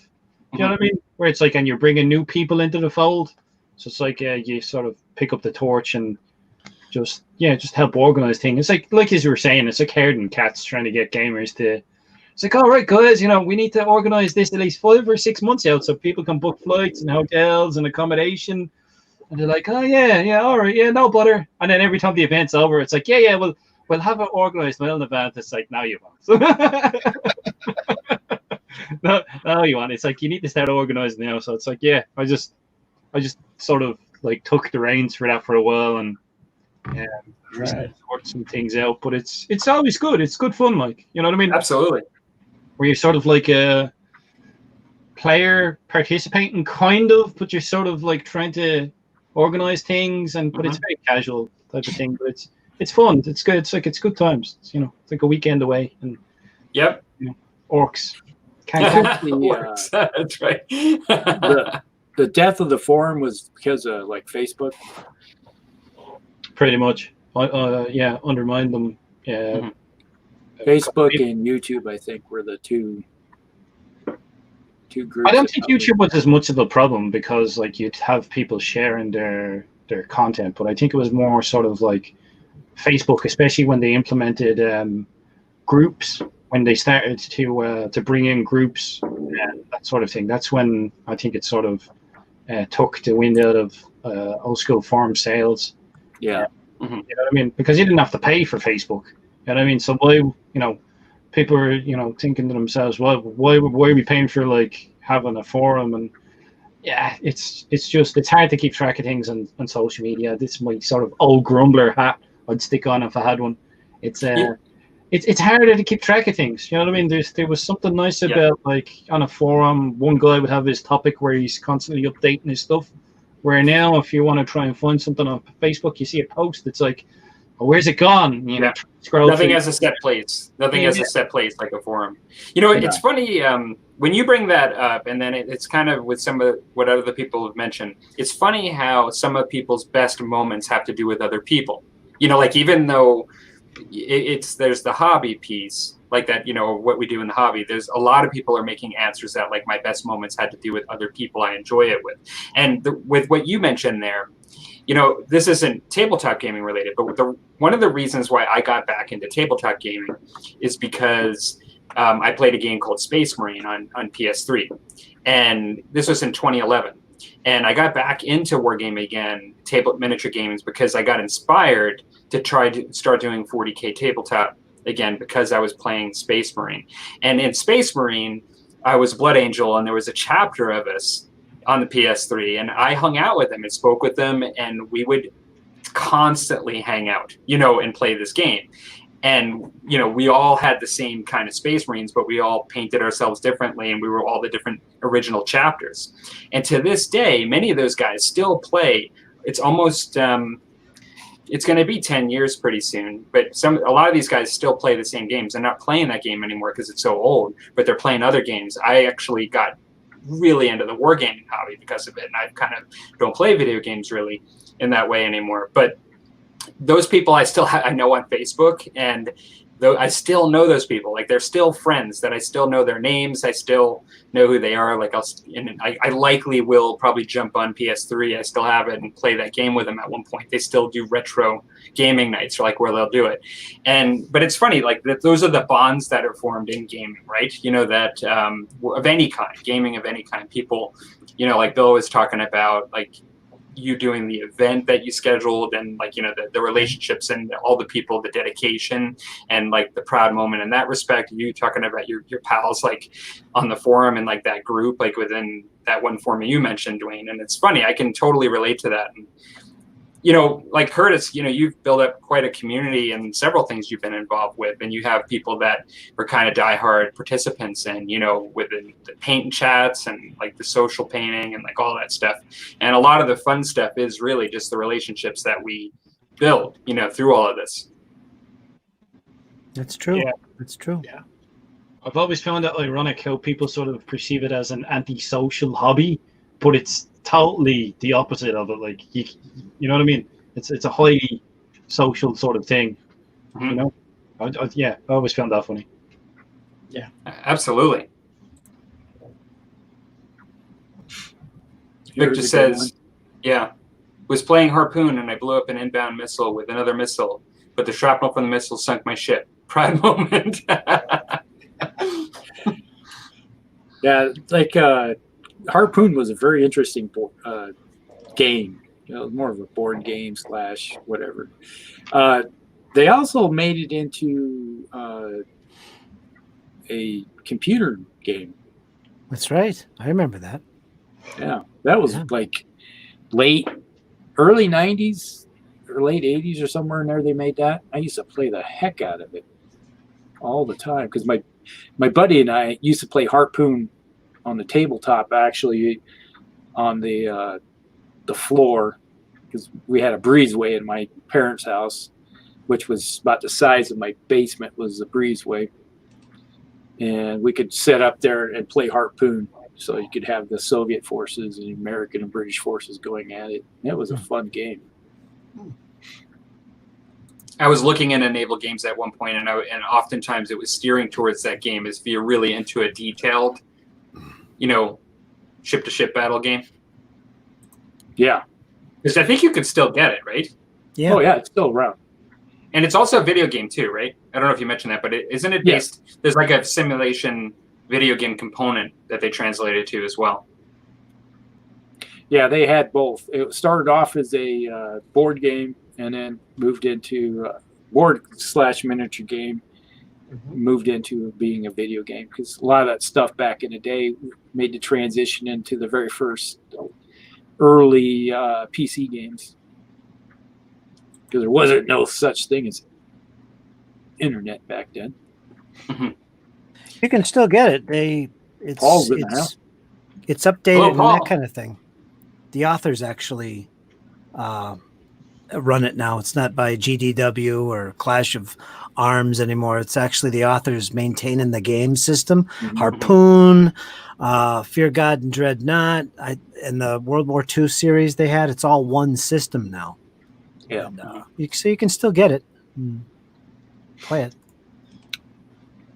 Yeah, I never played Harpoon. Nothing like sending out some heavy bombers and some Bear and Badger bombers and trying to sink your buddy's fleet.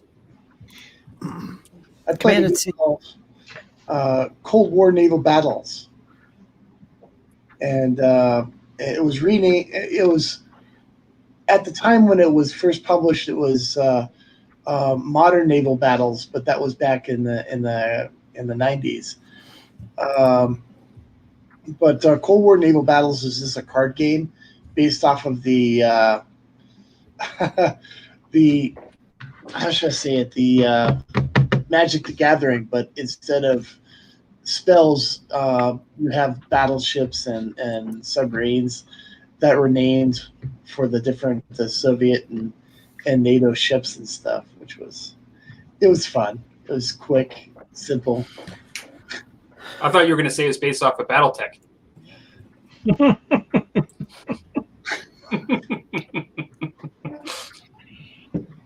See what you did Cheers, mate. So that's a second round for that discussion.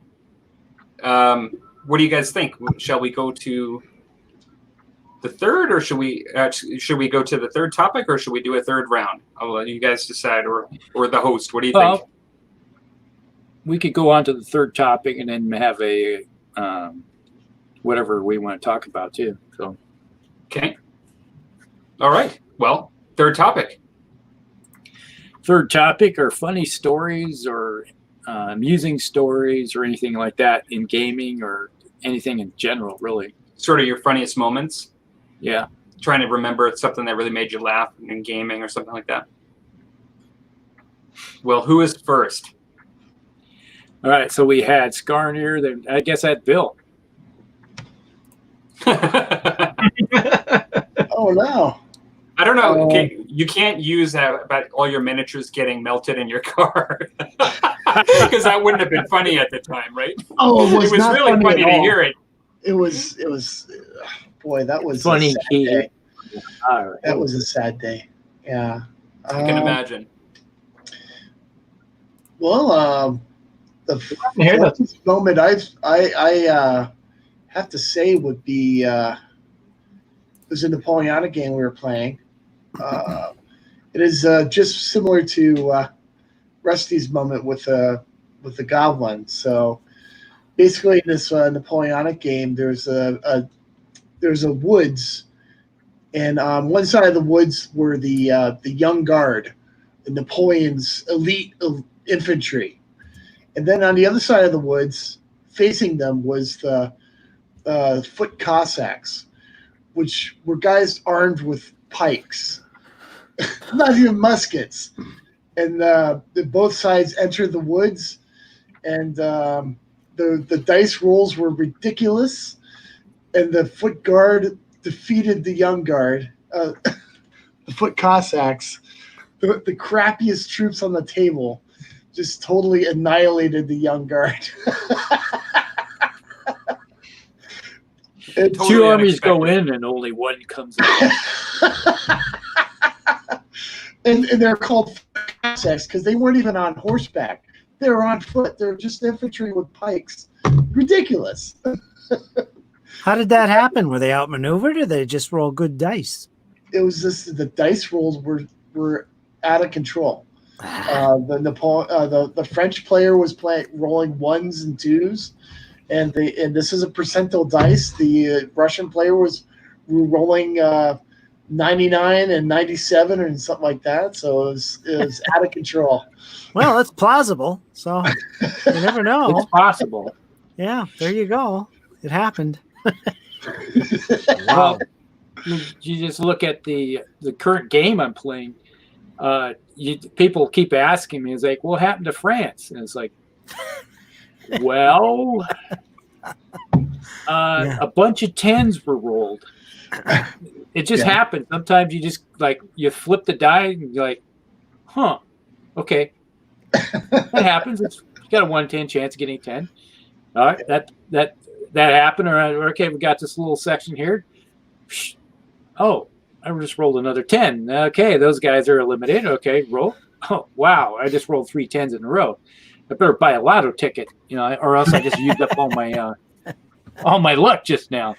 Are you guys good with that in your games, or do you ever try to make a house rule to prevent that from like maybe I know some people use average dice and that helps. Other people allot re-rolls to a side. So when you do roll something just crazy, you can use one of your re-rolls to change it.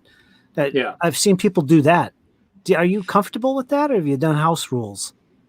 Things in like our that? BattleTech game, we have a skill that we allotted to some. You could buy the skill through experience, is called luck or something of that nature, where if you don't like the die roll that was against you, you can make them re-roll it. So you get like once a game die roll or something, re-roll. So yeah, it's some of the games have that built in, or some, you can build it in. Yeah.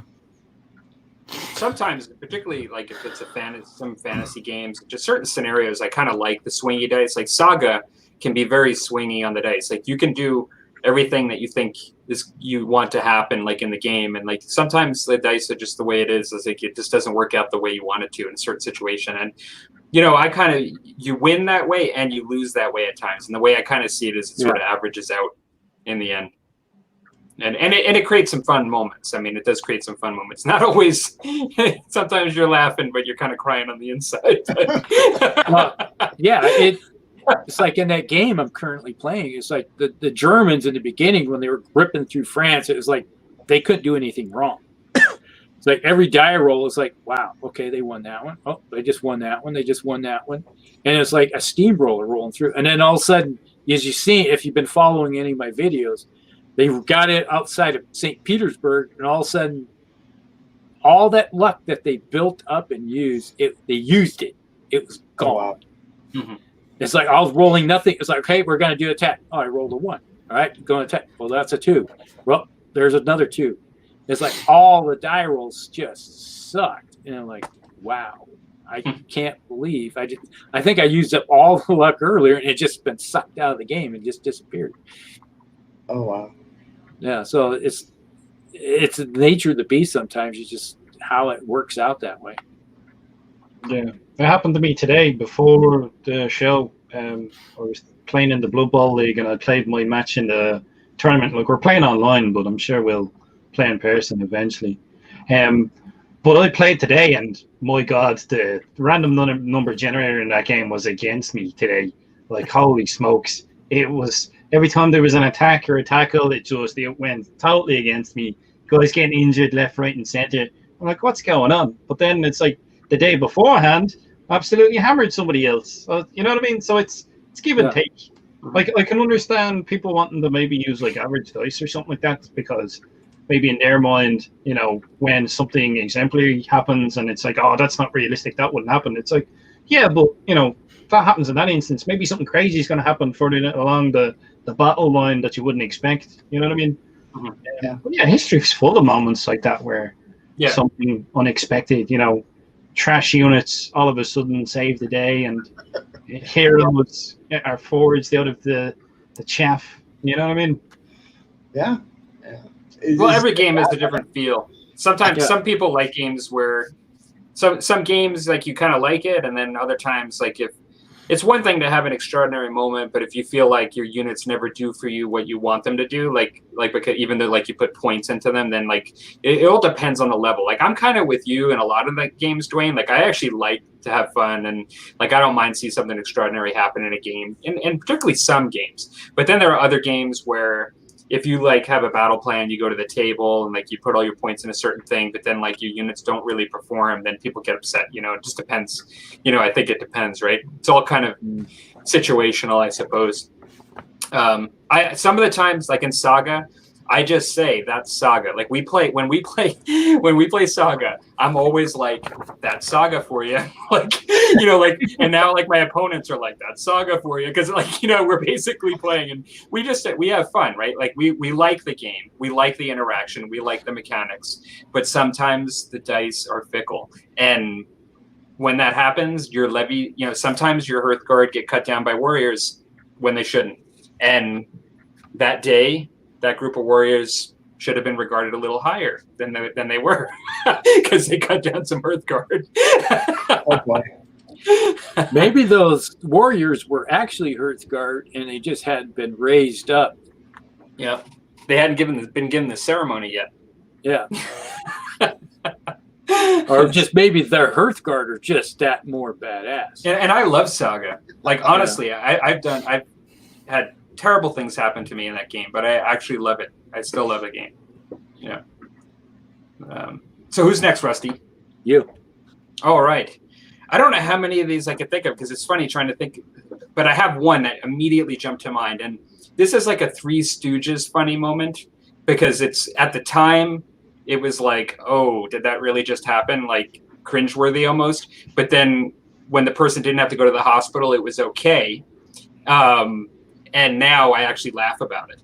But a friend of mine that I started playing 40K with, I was playing Eldar and he was playing Necrons. For whatever reason, at the gaming shop, they had this Forge World Tyranid terrain that are these like spires that come out of the table, and so like they're these like spikes that come out of the table. They're like growing weapon appendages, and so we were playing True Line of Sight, and so we're playing the game, and he's like, "Let me see," and he goes like this. Like, you know, to look in the direction of like my army, and what does he do? This is the spear, whoosh, like right onto the Tyranid spear. He impales himself, you know, in order to see True Line of Sight. He's like, ow! At the time, I'm like, did that just happen? Like, you know, I'm like, are you okay? Like, you know, whatever. But like to this day now, like when I think about it, I'm like, do I remember the day that the guy like almost killed himself on the Tyranid terrain? Wow. And so when we talk about funny gaming moments, that's kind of like one of those, you know, like Three Stooges moments where like it really looked like it hurt, you know. But we laughed. We laughed anyway. I cannot laugh. Like my reaction is to laugh. Wow. Wow. So that's one of my funny gaming moments. You wouldn't be laughing if it was your guy and it busted all the spear tips off, smashed Yeah. Yeah. You'd Come be on, crying. like, Curtis, this is worse than a little spear. Trust me. They were like spikes. Like you could stick them on the end of a stick, and you could like use them as spears. Like they were The wire? the terrain. They're made out of wire? Oh, resin. No, it's like Resin. it's like a heavy resin, but it comes up and it's pretty sharp. I mean, you're talking about things that are like this big coming up off the table, so like 7 inches, you know, and to a tip, you know, like resin, but made to be something that's sharp and dangerous on a space planet. You know, like not so when your head comes down on it, it's not meant for that. There is crunching sound. It's like, why are there? Oh, I got pointy things coming through my head. Yeah. Yeah, it's just a good thing it wasn't his temple. It's like someone scratching their head with a nail gun. Ouch.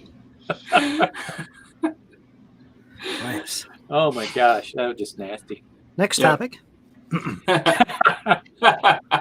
Funny to destruct the things you've done in a game. God. But actually putting a plastic spear through my hand. Ah! Oh, boy. I've impaled myself with a metal spear before, but it's like Good. funny. We're talking about miniature or regular here? Yeah, that's what I'm thinking. I'm like miniature scale. Well, I'll do 2 stories at the same time. It's like I used to do Dark Age reenactment, which kind of goes with the thing. And, you know, we're playing Vikings. We had our round shields in front of us, and we had our hand axes, right? And we had the shield boss on the shield. And we're going, you know, banging on the shield boss. And It'd be worth the wait. It'd be worth the wait. Just hang in.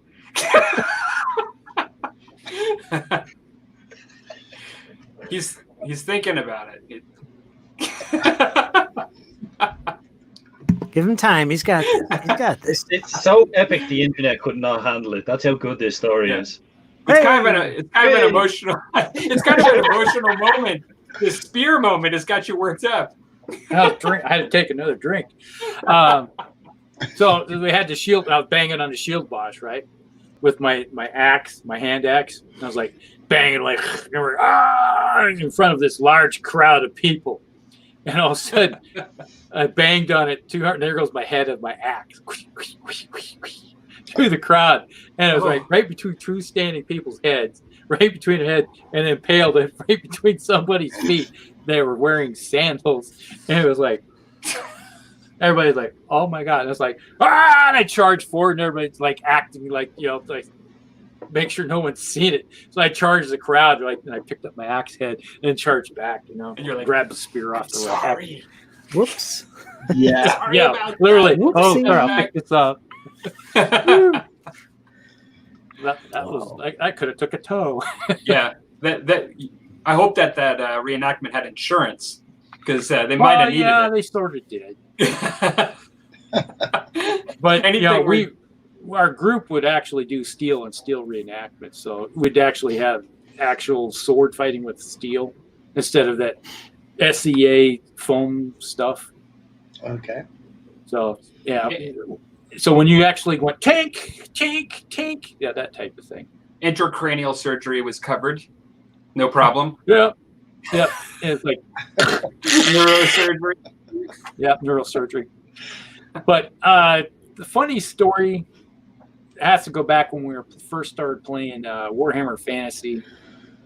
This would have been what, 3rd edition, about 93, I think it was, 94, somewhere in there.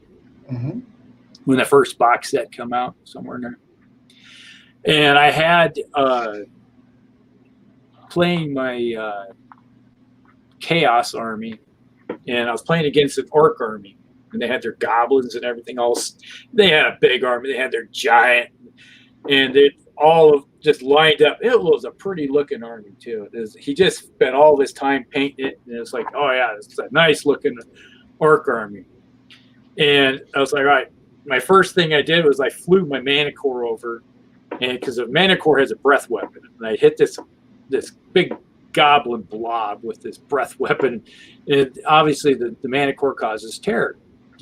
And it's like I hit this little goblin unit and blasted a bunch of them with the breath weapon, and they had to make a fear test and everything after taking all these casualties, and they broke.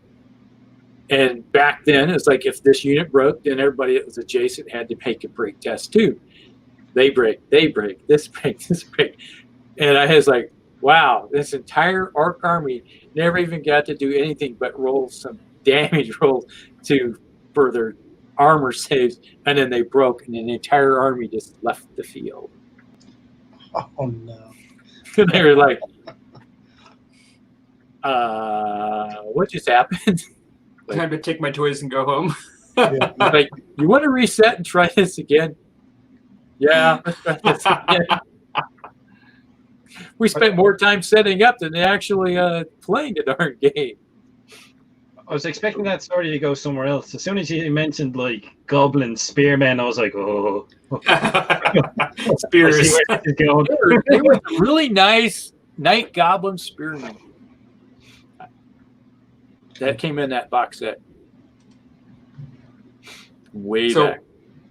I think, have we lost our next funny story? The Pathfinder's out finding something. Uh-oh. So I guess it goes to Skarner. Funny story. Well, gaming, something in gaming that was one of your funny moments within gaming. One of my Grandfather, tell me a story. I'm trying to think of funny moments. Things that I'd probably find funny when we were playing one of the mega battles probably was I didn't have any big units, so I just had like foot troops. So we had, I think it was like 6 players each side, and they all had about 3,000 points, and even then I only had about 2,000 points, I think, of troops or something like that. So I gave my points away to other guys in my team. So not only do I not have any big units, but my army is smaller than everyone else's. And the guy across the table from me, a really nice guy, good friend, forum username of Orc Stuff, he's deployed across the table for me. And the thing that's deployed across the table from me is an Orc Gargant. And I'm here with my mobs of boys, and I'm like, well, okay. So he just... We'll give it a shot. he just slowly he just comes across. It's like unstoppable. It's like, my orcs are trying to get in the way and they're just getting wiped and wiped, and it's just crushing and crushing. And one knob in my army, I thought this was absolutely hilarious. One knob in my army managed to take a wound off it or do one piece of damage before he got squished, and I was like, happy days. He got a little green stuff medal for That sounds more like a proud moment than a funny story. Yeah, It's funny and proud. It's funny and proud. I thought it was hilarious because everyone else was laughing about it as well. Yeah. I think I ended that game with it was like a joint apocalypse game, and I think I ended that game with 2 goblins, but it was just, yeah. You put me on the spot, that's all you're getting. I'm sorry. Oh, wow. Curtis just got back in time for a funny story. For a funny story in this gaming. Oh man. That's funny. Too many to choose from. Yeah, too many. I know I've had quite a few actually, but they're not coming. Sometimes it's hard to think of the funny moments. It's easier to think of the proud ones, but during a game, right? well, just something related to the hobby. Funny ha or funny he. I don't know. I have to think about that. Well, while you're waiting and thinking on it, I got one. It's like they have the my buddies, the Beard Brothers. They because they wear beards, and they back in the day they had a bad habit of the ceremonial destruction of the dice. If they have it's like you come over to your house and you have some dice that are just not performing up to the normal standard, they would get mad at him, right? And it's like Mel would like, "Give me your hammer!" And he'd like reach over my toolbox and he'd just start sacrificing dice, just crushing them. And it's like, that'd be a lesson to the rest of you. Start rolling better. Threatening your dice, cripes. Yes. I think alcohol in games creates a lot more funny moments sometimes. Not that you always want them when they come out. They can be bad too. They could be bad as well. Sometimes funnier years later. Yeah. In retrospect, they could be funny. Definitely. I think I have a beer-related accident where my static grass battle mat, my 6x4 battle mat I was super proud of, ended up with like a Guinness sort of coloured stain at one end. It's like, oh, look!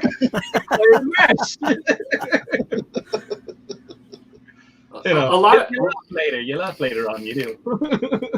A lot of funny moments. That's like my friend Ray, we were playing Dystopian Wars, and he had this really nice table. I sewed it up and everything. It's my water mat that I made for playing on for the naval battles, and they always had this big, giant, massive scented candle. And this smelled like evergreen, right?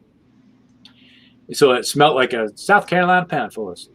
And he had it on the shelf right up. They had this big shelf above it, and this shelf. He was sitting there, and he's getting kind of rambunctious, and he's like doing stuff, and he goes to reach across the table, and he's kind of a big guy, and his shoulder hits this thing, and the shelf goes, and his candle hits the table, and just starts rolling across the table, across my freshly made cloth that I just sewed together out of a whole bunch of pieces. And I get this long string of scented candle wax going across my table. I'm like, what are you doing? I thought you were going to go where it was going to set on fire, like you had scorched earth. Well, you could say it was the liquid wax was on the top. So it was. I wasn't sure if it was on fire or not. It may have been. Because it was like before it got too. It was like we grabbed he grabbed a spatula and he's like across the table off my cloth and he's like peeling it up. So I was like, wow, thanks, man. So then on my ride home, I'm smelling, well, my car on the way home smells like evergreen. Yay. Come home. I put my stuff away, and the basement starts smelling like evergreen. Well, and I think a lot of the gaming moments, sometimes they're really funny and obvious, and sometimes they're really situational. It's like one of those things where you had to be there, right? Because sometimes what's funny to you and what like you could really ball over laughing about, somebody when you tell them it's not like if you weren't there, it wasn't nearly as funny. And you know, like in talking about these things that happen in games with the dice and stuff. I mean, when I first started playing Infinity, I put a lot of my points with my Pan-Oceania. They're like a high-tech force, you know, and in Infinity. And I put my points into this knight leader kind of guy. And I kept him on the far side of the table, like as far as you could be from your opponent starting in a building. And I'm like, he's going first. I'm going to be out of sight. You know, I'll bring out my main guy, you know, when it's my turn. Well, he goes, sees my guy through a window through the building. And I can't, this is years ago, so I can't really kind of mention all the rules. I'm sure I probably got cover because he was behind, like he was a window, but for all intents and purposes, first round, right away, he killed my leader, shooting across the board through a window, killed him. And now at the time, I didn't like start laughing hysterically at the time. At the time, I was like, okay, it was fair. Let's move on. like next round, like let's keep going. But now, like when we look back at it, like years later, because we're still playing Infinity and, you know, like Infinity, you know, we laugh about it, right? Because it's just one of those things that you just can't replicate, right? I mean, Yeah, it's something similar. Was we were playing Warhammer Fantasy, and I was playing my undead army.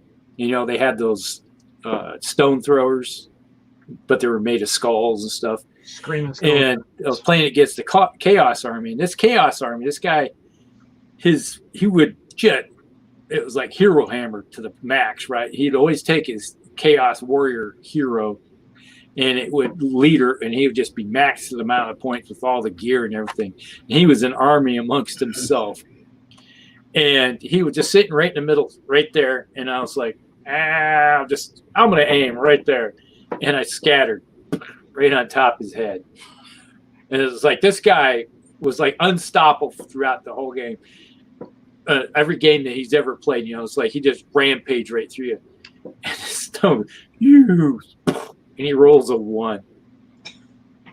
And I think under the rules at the time was like, if you failed your roll, you had to make a fear test or something, because it was like a screaming skull or something of that nature. Mm-hmm. And then if you failed, you had to run, retreat so far back, or like a run, and he ran off the table.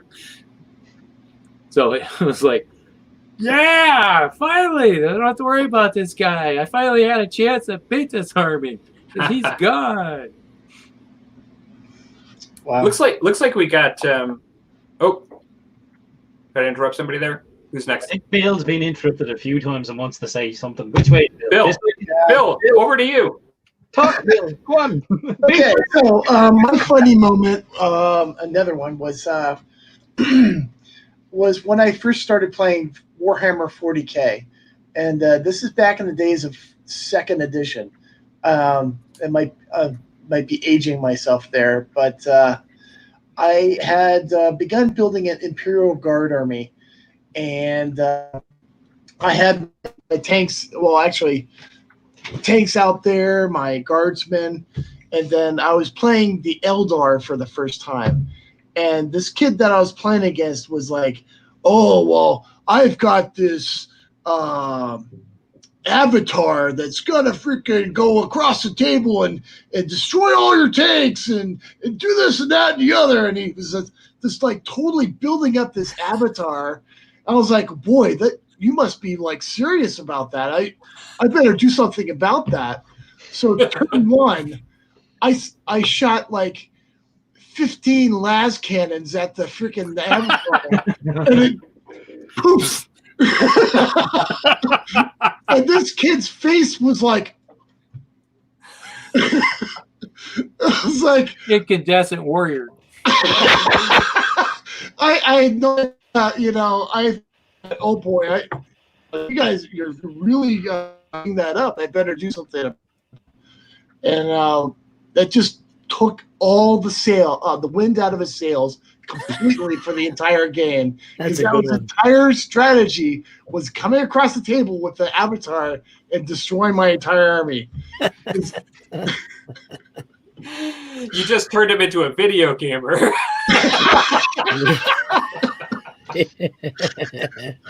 Well, I believed him. I was like, holy cow, I better do something about this. That's a good one. Oh, Rusty, there's a couple of comments. We've got Paul and Victor that have put a couple of comments of some funny stories not that far back. Maybe you want to throw those up. You see the and that one and the one above. Yeah. Victor says, playing Pulp Alley, was attempting to throw a grenade and rolled a 1, dropped the grenade at my feet and couldn't jump out of the way because I rolled a 1 and I died. So the self-depreciating gaming moments, right? Where we find it funny, where we could do nothing but laugh. That's worse than that. He was killed by death. And I think Paul has one above it, maybe? Above the one that you just clicked.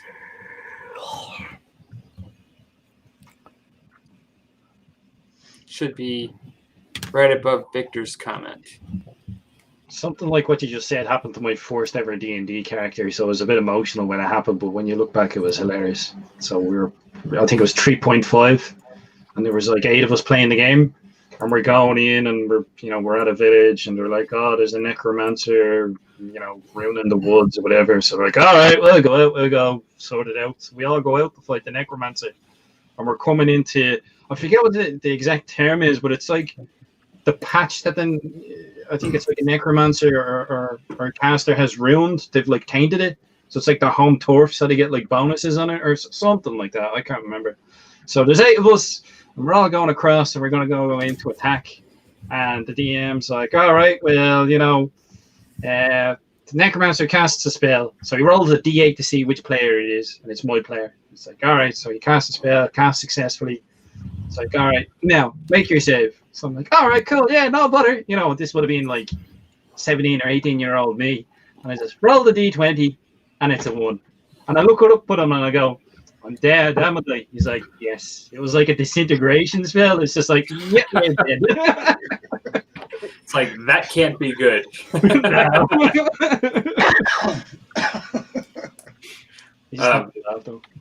Paul says, the blunder roll in Blitzkrieg Commander and the Black Powder series always gives me a great laugh, even as a frequent victim. Mm-hmm.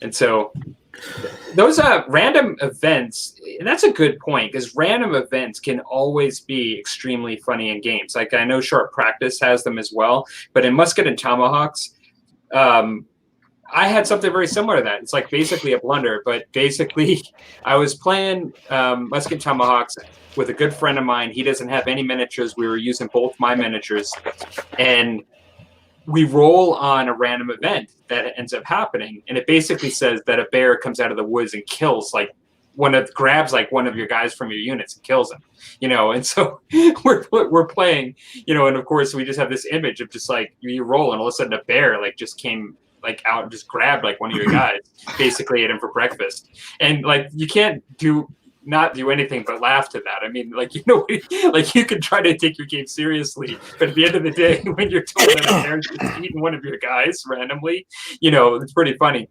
And then as well, one of their other random events, and this one comes up pretty frequently for some reason, is a sympathetic farmer, to the opposing side takes a pot shot from his field and kills one of your men. Actually, I think you have to roll, and I think he did kill one of my men. He could have missed, but basically they ask you to do an attack on your unit from a sympathetic farmer, from a field just out of nowhere, right? Which, that's good. That had to happen in life in certain situations, right? That had to happen. Get off my lawn! Yeah. So all those blunders and all that kind of stuff, I find that stuff hilarious in games. I think it makes the games better, to be honest. Yeah. The funniest random event that happened in one of our games was we used to play Sword in the Flame, and we had there was a expansion called Darkest Africa, which is basically European explorers going in and exploring the jungles of Africa. And one of the random events was a Nubian princess walks out of the jungle, seduces your character, and your character leaves the game permanently. Sorry, guys. I'll be right back. Yeah. Yeah. I thought that was the funniest freaking random event that happened. Yeah. Just reminded me of that sympathetic farmer. Yeah, absolutely. Absolutely. Now try and include something like that in a tournament game. That's the only time when somebody doesn't laugh. Yeah. Like, That's when the chairs start flying. sympathetic farmer. You just killed my lieutenant. Ah! Oh God. Unless you're an Orcs and I'm not in Goblins charge of player. that farmer. Orcs and There's a Goblins farmer in the players. dell. He's doing his own thing. What can I say? Yeah. Then you got Gumby and his what was it? Cheese, Davy. Hey, Davy's supposed to be taking care of the bear. I didn't have any too hilarious. I can't compare to you guys. You got some really good moments. I love that one with Bill there with, okay, I better do something about this. That was a good one. I have a couple though. One was, I remember a game I wasn't playing, but it was at our club. And what were they playing? It was a World War II game, miniatures. I don't think it was Flames of War. Might have been. But the one guy, the one opponent, he was one of those, I don't know, it was weird, but every time he moved his models, every time he made all the sound effects. And the entire game, you heard rumbling tanks and marching feet. And it was just ridiculous to watch. It was hilarious to be there. Unbelievable. And the firing sounds, guys dying and stuff. Ah! You know, it was hilarious. And this is a grown man. That was one. And there was one other time in an RPG. I don't know how hilarious this was, but they were in the village of Bridal. And one of the things going on at the time that the player characters could involve themselves in was hunting for owl bears, because they were on the rampage in the woods and forests. And there was a price out for as many ears as you can collect from owl bears. Now, if you know owl bears and D&D, they're quite a powerful beast, something for first and second level characters to fear. Well, the party was walking down the road, the King's Highway, as it was known, and things were a bit boring at the time. They were searching for something. Mystery was going on. But I decided to insert a little randomness, just to, liven it up a little bit, not to destroy the party or anything, hint, but up ahead, in the distance, along the road, in the path, they saw something run across, and it was a dark shadow, and it disappeared into the forest. So what did the characters do? Draw swords and pursue. That's exactly what they did. And they found themselves maybe 100 feet deep into this dark forest where they were confronted with an owl bear. And the way the players responded to this, to me, was hilarious. The one character that decided to stand his ground and take this owl bear on lets out a battle cry, throws his javelin, sinks it into the leg of the owl bear, and charges forward. Well, after one round, he was laying on the ground unconscious, near death. He was dying, basically. The other character, the dwarf, also tried to save his buddy. I think he was a cleric, so he had reasons to do so. He charged forward in one round. He's unconscious and he's dying. The wizard character, first chance he gets, he was an experienced player. He knew better. He left. He ran away. He left the characters to their demise. He just turned and left. Smart one. Yeah. But the thing was, I saved the party because what was going on is the owlbear was injured and it was just trying to get away. But for some reason, the fighter of the group, imagine that, decided to lay out a battle cry, throw his javelin and charge the owlbear. I'm going to take him out, finally. And it almost cost him his life. The owlbear ran away. The fourth character revived the others, brought him back to camp. They had a big discussion, grabbed the wizard who ran away, threw him in the creek, almost drowned him because of his running away and leaving the party like that. It was a strange moment that developed from nothing more than just a little random event. Totally unexpected. The party almost got destroyed. Almost. Didn't expect it, but it was really funny to me afterwards. Imagine that. So there's another one. Those are good ones. Absolutely. Yeah.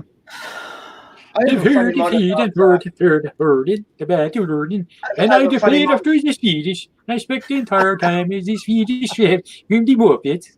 Oh, God. owlbears are funny. I was running a campaign and I surprised my party with owlbear. I had them roll to see if what was it? Check to see if they found the bear or not, right? And the ones that succeeded, I said, "Oh, you're hearing a hooting sound." Yeah. They had no idea what it was. I was like, "The hooting sound is getting really louder." It's the blowfish. I never heard of. They never occurred to them that the owlbear would be hooting. Yeah. What were they, scanning the trees? Yeah. Basically. I was thinking it was a Hootie and the Blowfish coming. Yeah, that's about Because right. everyone thinks that they growl, but why not? What, it's part owl, part bear. Why can't it hoot? You know? Yeah. If you don't know, owl bears are quite powerful for low-level parties to face. They don't want to be faced. They're big, they're mean, they're cute in a way, but they can really just destroy a party at first level. They would just eat them up. And that's the fun thing about RPGs, the mystery. You don't know what you're facing. You just trust your DM not to throw a green dragon at the party when they're only second level. You just trust that won't happen. But yeah, beware the owl bears. Is that like an unspoken rule between like players and GMs though, or like Yeah. hash things out beforehand, or? No, it's kind of agreed. Like some rules, like Pathfinder, D&D, they have what's called challenge ratings that the DM uses to gauge the party's strength with encounters, whether they're traps or whether they're monsters. So you can kind of keep it balanced, so they have a chance. And the GM knows if something, he knows how powerful a trap or an encounter it is to a party, and hopefully the party, trusting this, as we do in role-playing games, can overcome the challenge. It's you don't just create an encounter like, okay, a gold dragon, which is really powerful. They're actually good dragons, encounters a first-level party. If that happens, and it could happen in a game, it's usually because it's story-based, narrative-driven, and for some purpose other than combat. It could happen, but if a party sees a gold dragon and says, "I draw my sword and lunge at this beast," that's a mistake. You don't do that, but it could happen. That's the fun thing of it. Dead. Since we're talking about role-playing games right now, and I didn't play role-play since the 80s. Like, I played a lot of role-playing in the 80s, but I haven't since, and much. If you actually picture some, like, junior high, early high school kids playing D&D in the 80s, I don't know if D&D still has different types of elves. I mean, I know there's definitely dark elves or drow, but there was a thing called a valley elf back then, and I don't, like... Yeah. Do you remember that? Totally. There was a valley elf as in addition to like wood elves and like dark elves. There was a thing called a valley elf, and so my friend and I, we were trying to like make sense of all this, and we had a character that was a valley elf in the group, and this is the 80s, and so anytime the valley elf would speak, it would be like, maybe I should like go to the like. If you remember the Valley Girl phenomena. Oh, that's so rad. Right, Christianity. No, that's such a rad looking broadsword you have there. Should we like go into the shop and maybe like No. Oh my God. and we would just lose it at the time. So it's just that inside humor that you develop within your friend group, right? You know? Yeah. It happens. It happens. It's literally, I've played many games where I'm really into the story, the setting. It's like an epic tale of adventure that you like from a novel. And all of a sudden my characters, my players get together and it's Monty Python's Revenge. You know, it's just insane. It just ruins it all, but it's a good, hilarious laugh. Yeah. Sometimes when you want it to be serious, you don't want it to go that way. The killer rabbit. Beware. I'll play it for you, sire. Yeah. It's good fun. Good fun. But the worst thing I ever did to a party, we were playing, they were going through this dungeon and they come into this room. And once I said, all right, you come in and you look, as you flash your light around, you see a bunch of bars on one side and you see these two statues at the entrance of the tunnel at the far end of the room. What do you do? And they go, the thief goes, I'm going to sneak up to the bars and see what's on the other side of the bars. And he said, you look in and it's like your little bit of light that you have, you can't see. It's like, it's dark, recessed back, but there's no way you can get through the bars unless you find some way to cut through them. And they're really thick bars, you know, and that's it's like, can we bend them? It's like, no, I don't even think even a large beast like a dragon could even bend these things or get through them. You go, okay. So nothing can come through that area? And it's like, nah, probably not. And it's like, okay. So they're looking at it. It's like, what are the statues? Like they have these big, giant red, like rubies in their eyes. And they go, oh, so the thief goes, I'm going to go over there and pry those out. And it's like, okay. So you start prying, all of a sudden they're iron golems, right? All of a sudden, and it gets him in a bear hug. He's like, ah! And then they go start clanking on it, trying to chop him down, beat him to death, hit him with all their hammers and swords and axes, and they're beating him down. And they almost have these things done, and all of a sudden you see.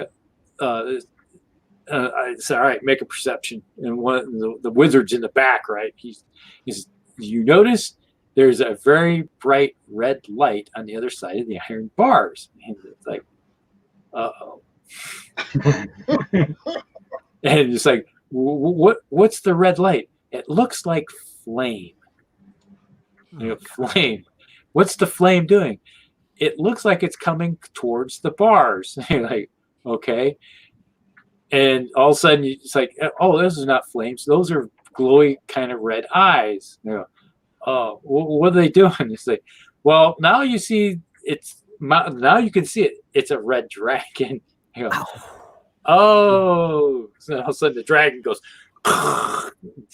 fills the room full of flame. Right? What happens to iron golems when you hit them with flame? You heal. So they've spent all this time, turn after turn, trying to beat down these iron golems, and the dragon just healed them. Wow. So they were like, oh, so they finally start beating down the iron golems again, and all of a sudden they almost have the iron golems down again, and the dragon goes, hits the room again. We're talking level 10, 12 level characters, right? And every time this dragon would hit them, they just get, they go down. It's like a level 6, 7 dragon. So it's not that high a dragon, but it just healed the iron golem. And then finally they're just getting themselves pummeled from the dragon fire, getting pummeled by the iron golems. So finally they said, retreat, fall back. They go running out of the room. And the wizard goes, I think I got a great idea. So he just hits the room.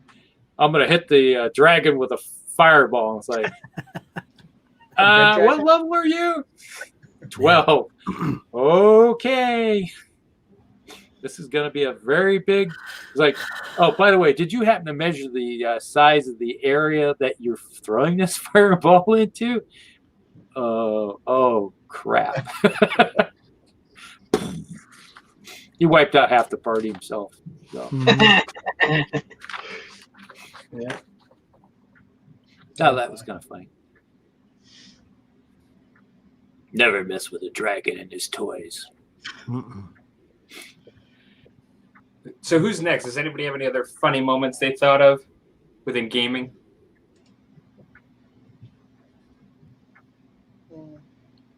No. I know you broke into the Swedish Swedish chef from the Muppets there, because Victor says he played in the Great Northern War battle, and I was playing the Swedish. I spoke the entire time as the Swedish chef from the Muppets.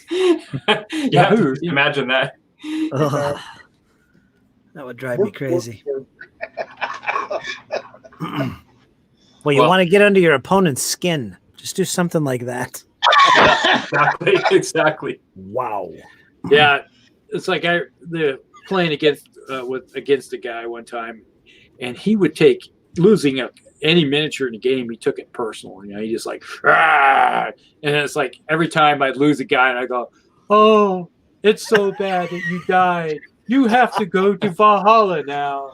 I'm making fun. It was like, didn't that bother you? You lost. Like, oh, he'll be back. He's going to Valhalla. He was one of my men. This is horrible. A tear falls down your cheek. Do you know how long it took me to paint him? I won't be able to play him until next week. So it'd be getting under their skin a little bit. Psychological warfare. Oh boy. In a humorous way. Yeah, I think it sort of segues a little bit, but that's one of the things I learned because I only play like 40k orcs. It was a hard lesson to learn initially, but it's like you got to get used to taking handfuls of miniatures off the board and not caring and just literally stacking them in a dead pile. Yep, they're dead. They're dead. I literally throw miniatures roll from a bucket full of dice, like a bag or a bucket. Yep, dead. Yeah. And the thing with the orcs is you always have to basically have that, like particularly in fantasy, you have to, the whole disobedience component where they don't listen to you, you have to make your role, and like they may not listen to you and they'll go in a different direction or they won't do what you want them to do. Like you have to be a humorous kind of person to play orcs, like in Warhammer Fantasy. Like if you try to play them too seriously and they stop listening to your commander and they start doing things and going sideways, if you can't embrace that about orcs, then like you probably shouldn't be playing orcs, right? Like in that sort of game. And so in a lot of ways, I notice a lot of people that like orcs, they tend to have that humor about them, like where they kind of enjoy it as it goes. I mean, if they work with what they got, so to speak. When your army has a lot of animosity with each other, yeah, you just kind of have to roll with the punches, literally. Yeah. When I played Warhammer, one of the armors I played was undead. Back in the day, it was not the Tomb Kings. It was the early versions. It was basically the basic undead at the time. I forget what edition it was. Before they split them off into the three groups. Yeah, it was basically vampires. I had lots of ghouls and I had some ghosts. I had lots of skeletons, lots of zombies. And I liked it. It was easy to paint, lots of miniatures on the table, big, huge armies, impressive. As a historical gamer, I felt good. Oh boy, I'm going to do lots of outflanking and maneuver and stuff. No, I learned that to play with that army, it's all about pinning the opposing units in place and just keeping them there and using these elite units to get on flanks and use their special abilities. Yeah. But these skeletons, literally, if you get in melee with a unit of skeletons or zombies, the whole point of them is just to stay there, die, raise the dead, and just stay there. They pin your units in place, the enemy units. And I hated that. I hated that as a tactic. I got disgusted with the army, sold it all off because I thought it was going to be a cool thing to play, but it's not. Every army in Warhammer in 40K is designed a certain way for a certain type of player, and you got to kind of explore it, just not jump in. They're all different. That's true. I was always the necromancer. Have your necromancers with your vampire lords or hero types run around and chop things up. Yeah. Oh my God, the vampire counts, man, they were deadly. Yeah. They're powerful. They were the best guys in your army. Have any of the mummies in your army? Did I? I don't think I did. I don't think I used mummies. I had a large contingent of mummies. I still have them. I think I showed Palmer one night. Mm-hmm. Sent you a picture of them. Yes. And back in the day, mummies were your elite crunchy force back in that early undead army. And like you said, the skeletons were just there to pin armies, and then everybody else, you had your heavy hitters were your mummies, and then you had your I always liked the heavy beasts, like undead, some undead zombie dragon or something of that nature that would come flying around and do some terror tactics. Mummies were the big daddies. Yep. I showed you the mummy, my mummy giant. Oh wow, That's cool. Yeah, I got a mummy giant that he's holding a big giant bird claw as his club. I used to play the Blood Knights. I liked the whole Vampire Knights type of thing. Yeah, it's like, I think I find it funny, like when you talk to other people who play similar armies to you, they'll also kind of like similar type of armies as well, if you know what I mean. So like I'll talk to a lot of Orc players, and quite a lot of them will think like, oh, Tyrannids are pretty cool, or a lot of them will like Chaos armies, or like I think there's what Curtis is saying is there's a lot of truth to it, where it's specific types of armies, both visually and the way they play, will resonate with different people and personalities for some reason or another. But there'll be some sort of commonality or touching stone. As it, as you sort of gather together in your little groups, it'll be like, oh yeah, and you like this as well and that as well. It's like, oh, all right, have some commonality. Now, I mentioned that because when I was first getting into it, 40K and Warhammer, I learned quick that's the way you have to approach it, because I liked orcs. They looked cool, the powerful, the goths and stuff. And I started collecting them, but as I started to learn more about them, it wasn't my style of play. I'm not that way. And I'd gravitate between different ideas of what I wanted, but I could never find anything. I think I eventually settled on Space Marines, which, I guess that kind of fit my thinking and my strategy.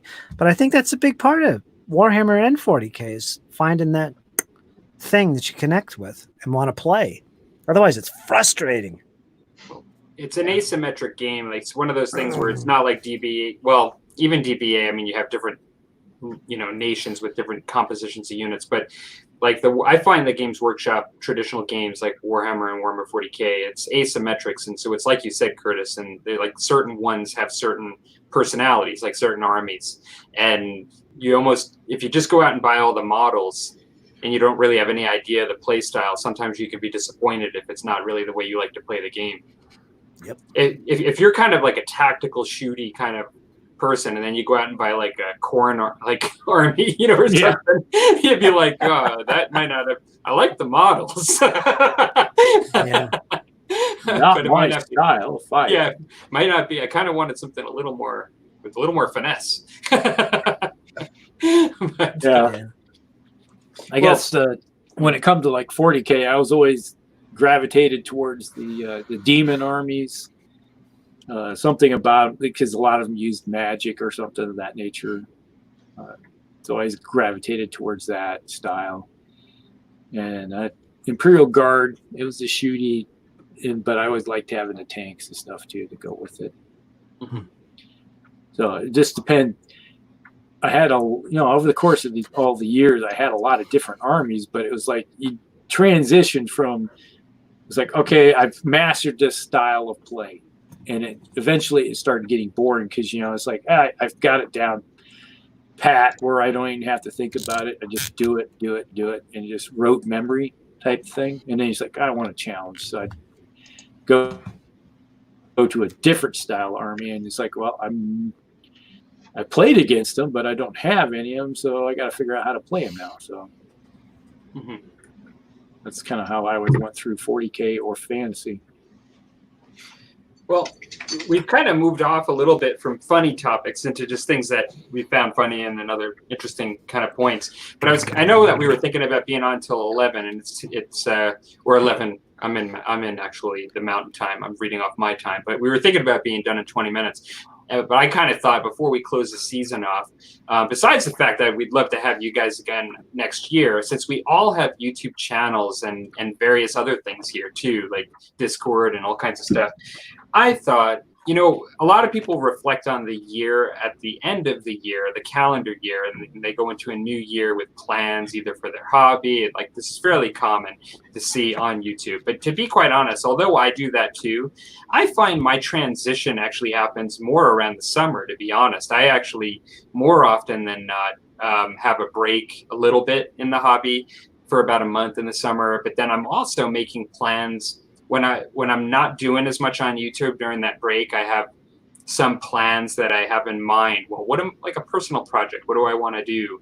You know, do I want to do something that I've been meaning to do that I haven't gotten to? Or the fall after the summer, what am I planning on doing, either with the channel or my hobby? I oftentimes transition throughout the summer, and I'm just curious if people would be interested in just maybe mentioning any thoughts they've had, particularly after coming through some of this COVID stuff too, where we've been really either busy or not, depending. Has anybody have any plans? I thought maybe if you guys wouldn't mind, maybe just doing a bit of around the screen again, just to say, with your YouTube channel or your hobbying, you know, do you guys have any stuff that you're interested in doing, and either over the summer or after the summer, after other plans that you have that you'd like to pick up on something? What do you guys think? Bill, do you have anything that's come to mind, or? Well, I'd like to do more gaming with my wife, since we're kind of stuck indoors with each other, and hopefully I can convince her to do more wargaming and possibly do more bat reps in the future. That's my goal. Get her involved, and hopefully get her get the seed planted for her enthusiasm. Is there particular areas that you like that you think she would be more interested in than others? It's tricky because she'll say she'll like something one day and it'll change. She'll change her mind. So it's hard to pin down. So just kind of spaghetti against the wall. Just play a few things and see what happens. Yeah. Like last weekend we played a samurai game. She actually had a fun time with it, even though she doesn't like samurai. So that's a good game. That Test of Honor is actually a very cool game. Yeah. So that helped because it's a nice, simple, streamlined game that I set up for her, and it was fun. You know, So you're going to kind of reflect that on your YouTube channel with bat reps and various stuff? Yeah. Cool. Awesome. Curtis, with your various stuff you're doing, like, I know you're doing your commission stuff, but like, does the summer affect you at all? Or do you have plans? Are you doing anything new, or is there anything that you want to focus on over the next couple of months? Most of what I do is paint for commission, paint to sell, and it just occupies my hobby almost to the point that it doesn't exist anymore, unfortunately. But I do have some plans for the year, for the channel, and for my hobby life.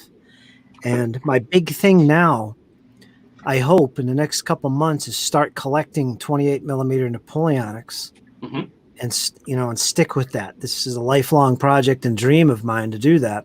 Not necessarily to play as much as collect and paint, because I love it. There is that. I wanted to start that soon. Another one is a project of mine. I've been tinkering with the idea of, I don't know if you've heard of this, but there's this game, a board game by GMT called Flying Colors. And it's about to be released from P500 in a third printing. And I'm excited to get that in a couple months. And what I've been thinking of doing is using miniatures with that. The Black Seas miniatures, because I have some of them and I love the models. I love the scale, and I'm looking for a good excuse to paint them, collect them, and fight some really detailed battles with those models. That's something I would like to start doing, maybe by the end of the year. Also, I have plans to do some more live plays. We all know what that is with me, where I play online and stuff like that. Again, later in the year with miniatures. and build some more communities that I'm not going to talk too much about right now, but I have some ideas for some new communities. Cool. But So it sounds like you got a lot of thoughts for stuff in the next bit. Yeah, I don't actually take breaks. It's a constant, thing throughout the year. So I don't really have time to reflect until I'm out of a chat session like this. I got to think about that. Yeah.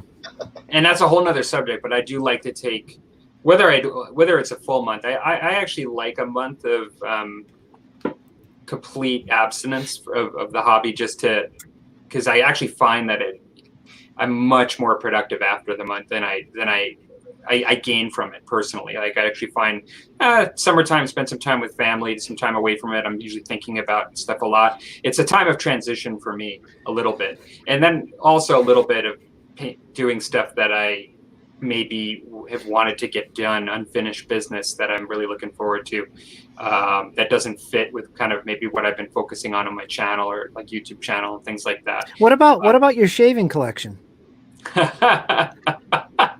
Total other hobby there, but yeah, no, Rusty and me and Rusty, we're both like getting into the traditional shaving for sure.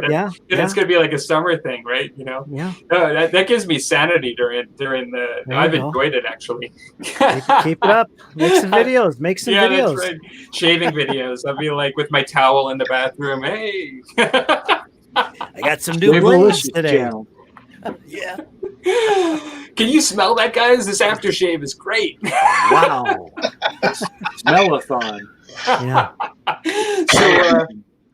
So Dwayne, how about what summertime, like hobbying and like after the summer, like is there anything that you've been thinking about for your YouTube channel? I know you're doing live shows and like, how does the summer fit with all of this and then going into the fall? Like I was actually looking over my history of my YouTube channel because I did like a 10-year video not too long ago, and it's like 10 years and 1,000 subs, and I was being sarcastic on, I'm driving for it, you know what I mean? But I was looking over my videos and I realized the trend in like the way I make videos and how many you'll get me is I'm the other way around. I get quieter over the winter period. So like January, February, March, like if my videos tend to trail off a little bit, and I actually tend to make more videos, and I tend to be more productive with my hobby as well in the period of time we are now. So going into the summer, I actually get more productive with my hobby, and then going into the winter. Now I don't know if that's got to do with the season, maybe that affects my mood or something like that, or my motivation, or I don't know what it is, but it's just something I noticed. But for me, like I'm just every second Sunday, so not this Sunday, like the one just gone, I do like a hobby hangout. I've had you guys on. I've had Curtis on as well, I think, at one point. Didn't I, Curtis? I think so. I think we were talking about it, but I couldn't make it, so it never came to fruition. Well, I'll have to get you on. You'll definitely have to get you on. Yeah, it's I'm enjoying it, but it's like with the YouTube channel, it's to try, and the whole point of it originally was to just get myself motivated and get me painting the hobby, and then it's having the side effect where other people are like, oh great, well they're getting hobby done as well. So there's a project I'm doing with 3 other friends of mine. They all have YouTube channels. It's called like the War Bosses of the Apocalypse. We made a channel together. We just talk about all things orky because that's what we've done. We're like build a Facebook group that's just about 40k orcs. We're all about 40k orcs, but we also have our own little things going on as well. So I'm having fun with that. I'm just trying to paint. The challenge that we have is to try and get 1,500 points painted, but then there's a new edition coming out, so well, let's see what happens. It might all change, but yeah, I'm just tipping away. Looking forward to me Battletech Kickstarter coming in.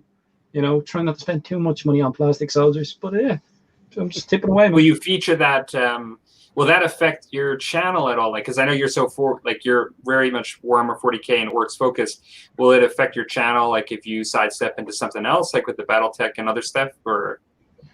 Probably, but I've said this, like I've said it that many times that I want to do other things. Like, I'm just waiting for the first wave of Kickstarter stuff to come in because I I dropped a fair amount of coin on BattleTech. I went a bit crazy on it, but I enjoy playing it, and I'm just waiting for the whole COVID thing to, so that we can actually get out and about. And I have a friend who doesn't live too far away and get some restart. We were actually starting a campaign for BattleTech just to get me into the game, like run a mercenary company. So I was talking to him there.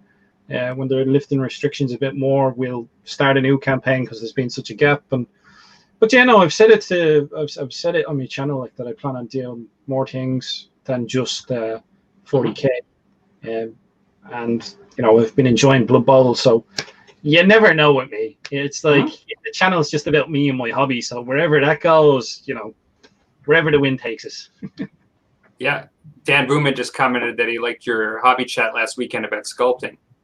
Yeah, I had John Bowman. Is it his surname? John's he's a really good sculptor. He was talking to me about he uses a method where he gets green stuff and milliput and mixes them together. And he was talking about, like, he's a really competent sculptor, and it was really cool, like, that hobby hangout. He wants to do more shows as well, so we can cover more sculpting. And, like, because I don't know much myself, I think a lot of people find that handy. Like, I'm not afraid to say it. I'm not one of these guys who pretends to know everything.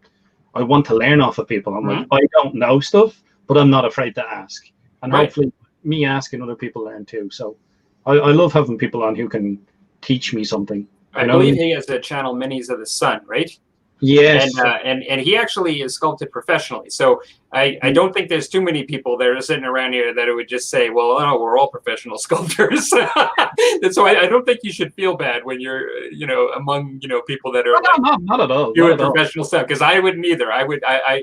Although I have sculpted a little, nothing to that level that's professional, right? And so I'm with you there on that. I keep reminding him, I'm like, oh, you're a professional sculptor. And I think he even said it in the stream, and he's a very humble guy. So, like, he enjoyed it. I enjoyed it. I want to do more. He wants to do more. People who are subscribed want to learn more. And I'm like, yeah, that's cool, man. You know what I mean? I like having people on who can teach people stuff, share the knowledge, Absolutely. So over in the battle bunker, Rusty, what's going on for the summer, and your thoughts on hobbying and next fall and all of that? Does it affect you at all, or are you going straight through, or? Typically in the summertime, I always like to do some type of vacation, but I don't know if that's going to even happen this year. So,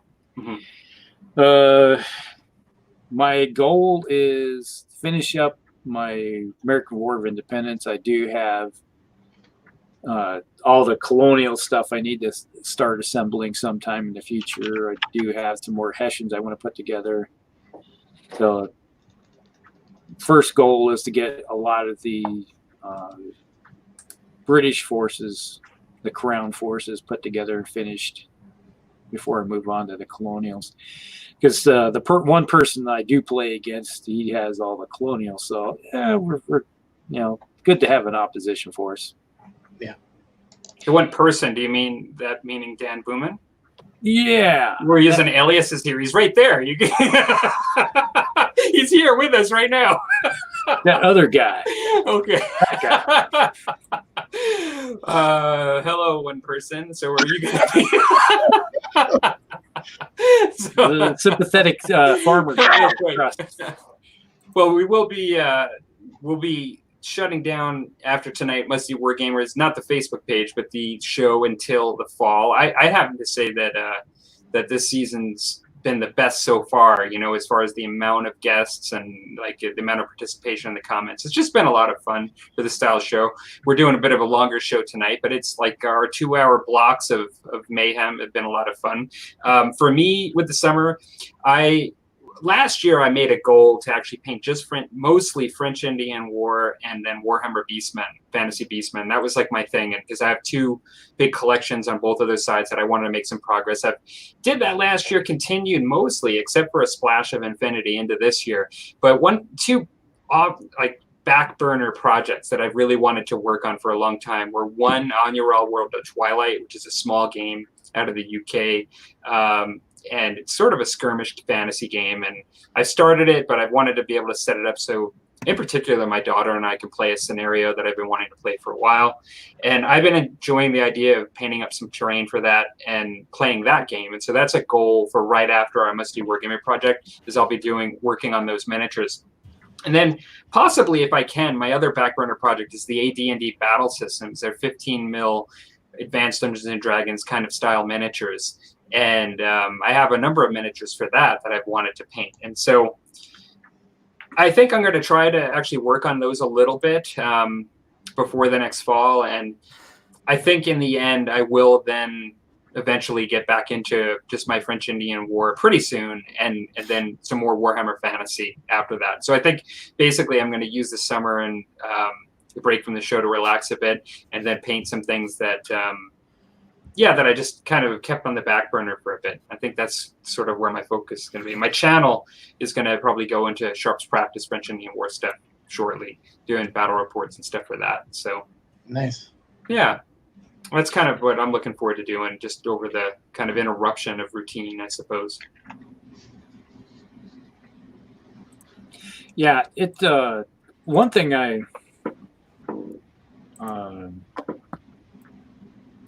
plan on doing for like with my channel is adding some different content. Board games. He's Has he thinking frozen? about it. He's thinking about it. He's just not sure yet. Board games. Meditation. Yeah, this is going to be a good one. I love how it's like it's fine until he starts talking, and then it's like, Yep, It's gonna- this every is gonna- single time. He can hear us right now. He's back. He's Yeah, just that's waiting. great. He's waiting to see what people are saying. The entire time that I'm supposedly frozen, I can hear you guys talking. You can. You can. I can hear everything that's being said. It's just the video cuts out. This is going to be a good one. He's about to say it. He's about to say Oh boy. it. I got you. No. Yeah, I was planning on adding some more Dystopian Wars content. Mhm. Like I got my thoughts from the Inner Sphere from a BattleTech stuff. I'm gonna start doing some of that with Dystopian Wars. Uh-huh. That's great. So, going over the different fleet units and ships and stuff, all that kind of stuff. Is that the new edition? The one taken over by another company? Is that I'm the one? gonna start with the old school stuff. Ah, okay.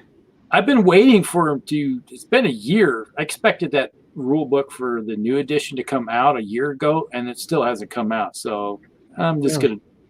I was waiting for it to come out before I did it, but it's like, okay, you guys are just dragging your feet, so I'm gonna just go ahead and start with the other one. So That's a good game. I was really getting into it at the time. Took a break from it, and when I came back to it, that was the end of the company. yeah. So all the stuff's still around. So I'm just go with it. And also, I had thought about adding fluff stuff for the BattleTech too. Mhm. But that's going to be intensive, more hard work. That's more narrative stuff. Storyline, storyboard. Yeah, so it's going to take some work to do that. Cool. So it sounds like you've been thinking about a lot of new kind of Board stuff. games. Yeah, Board games. and Board games. board game. SPQR. Continuing with that stuff. Oh God. Well, hopefully, I hope you guys would like to join us again next season. I know we're kind of coming to a close here. We've done a longer show tonight, 3 hours. We, in addition to the fact that we hope that you guys come back, Rusty and I have already come up with a list, and I kind of scrounged through some papers on my desk here as we were talking.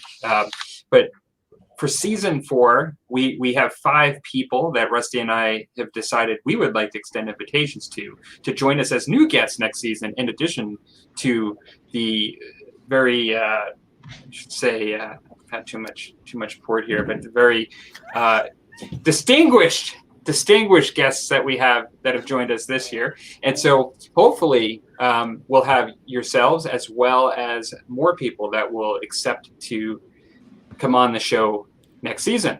And so those, people that, I would say those individuals that are regularly chat in the chat room with us during these streams. So you probably already know who you are. yeah, in many cases, if you're thinking, I wonder if it's me, it probably is you. And so, having said that, despite the fact that we have been talking about this and talking about guest lists for next season, if there's anybody that would be interested, if there's anybody, I love board gaming, says the GM's out cold. If there's anybody that would be interested in joining next season, by all means, let us know in one way or another. And we are on Facebook on the Musty Wargamers page on Facebook. It does require an invitation, so just search us up and ask to be a part of it. We like to put stuff we're painting and just chatting, and then we let you know when the show's going to be on. We do our Old Hammer challenges too on that page. We put it all on there. So yeah. Any last words, Rusty, or anybody in the group? Well, I say it was a really enjoyable season. Loved having everybody on the show over the course of the season. And it's always nice to have the big round table too. Gives individuals time to think about answers people put forth. Yeah, I like this. Maybe next season you can do maybe a little bit more of a, every once in a while, have a multi-guy like this. Yeah. That's the plan. It's been fun, absolutely. Like, it's always been one guest in the past, but we can certainly do this. Yeah. I mean, you know, maybe we should do a poll on the Musty Wargamers page and ask people, how do you like the show? Like, how do you like it to be? Like, would you like to have more guests? Would you have less? I actually like this too. Yeah. You guys have been great because you just, like, I think we've only really spent no more than 2 weeks in mentioning that we might do this. And you guys were on board really quick and we're like, yeah, let's do it. I'm just not sure all the time if it's easy to get people, but like, then again, you know, when we actually have a group of people that watch the show regularly that are guests, or in the chat, I should say, sometimes it's just a matter of flicking your camera on and you're with us. Literally. Yep. And the interesting thing is that if you've never done this before, it's actually, even I figured it out, so it can't be that hard. Imagine that. Wow. Yeah, looks like Dad said that he'd love to join if you can figure out the technology. I'm sure you could do it. Absolutely. Like, it's easier than if us knuckleheads or me as a knucklehead can do it, then you can do it. Yeah, all you need is a little bit of technology, purchase a little bit of equipment, and you're good to go. We've even had, since we've started, we've had people, situations where people have joined just on the iPhone, like literally. Yeah. Just point at yourself and yeah. I've done 2 shows with this. Yeah. Sitting with my phone, talking with my phone. So it is possible just using your phone. So it's hard to read the comments, but it works. All right. Well, I think we'll leave it at that. Yeah, it's been fun. Excellent show, guys. Thanks everybody for joining. All right. Thanks for joining us. Glad to have you. We'll love to have you back with us again, and hopefully we'll see you all in September. That's when sometime in September we'll start up again. And it's around September we'll be announcing another Musty Wargamers painting challenge. Mm-hmm. So let you know if you want to join us for that. So if you followed the whole episode by now. So. Absolutely. Yeah, we like to do one in the spring and one in the fall. So had a lot of great participation, and that'll be still trailing into the summer. I still have to finish part of mine. I've only done half of mine. And so, all right. Well, thanks everybody in the chat for participating, and hope you guys, I'm sure we'll be chatting with each other through various means anyway, but hope you guys have a great summer. All right. Night, everybody. See you guys later. Take care, everybody. Toodaloo. Toodaloo.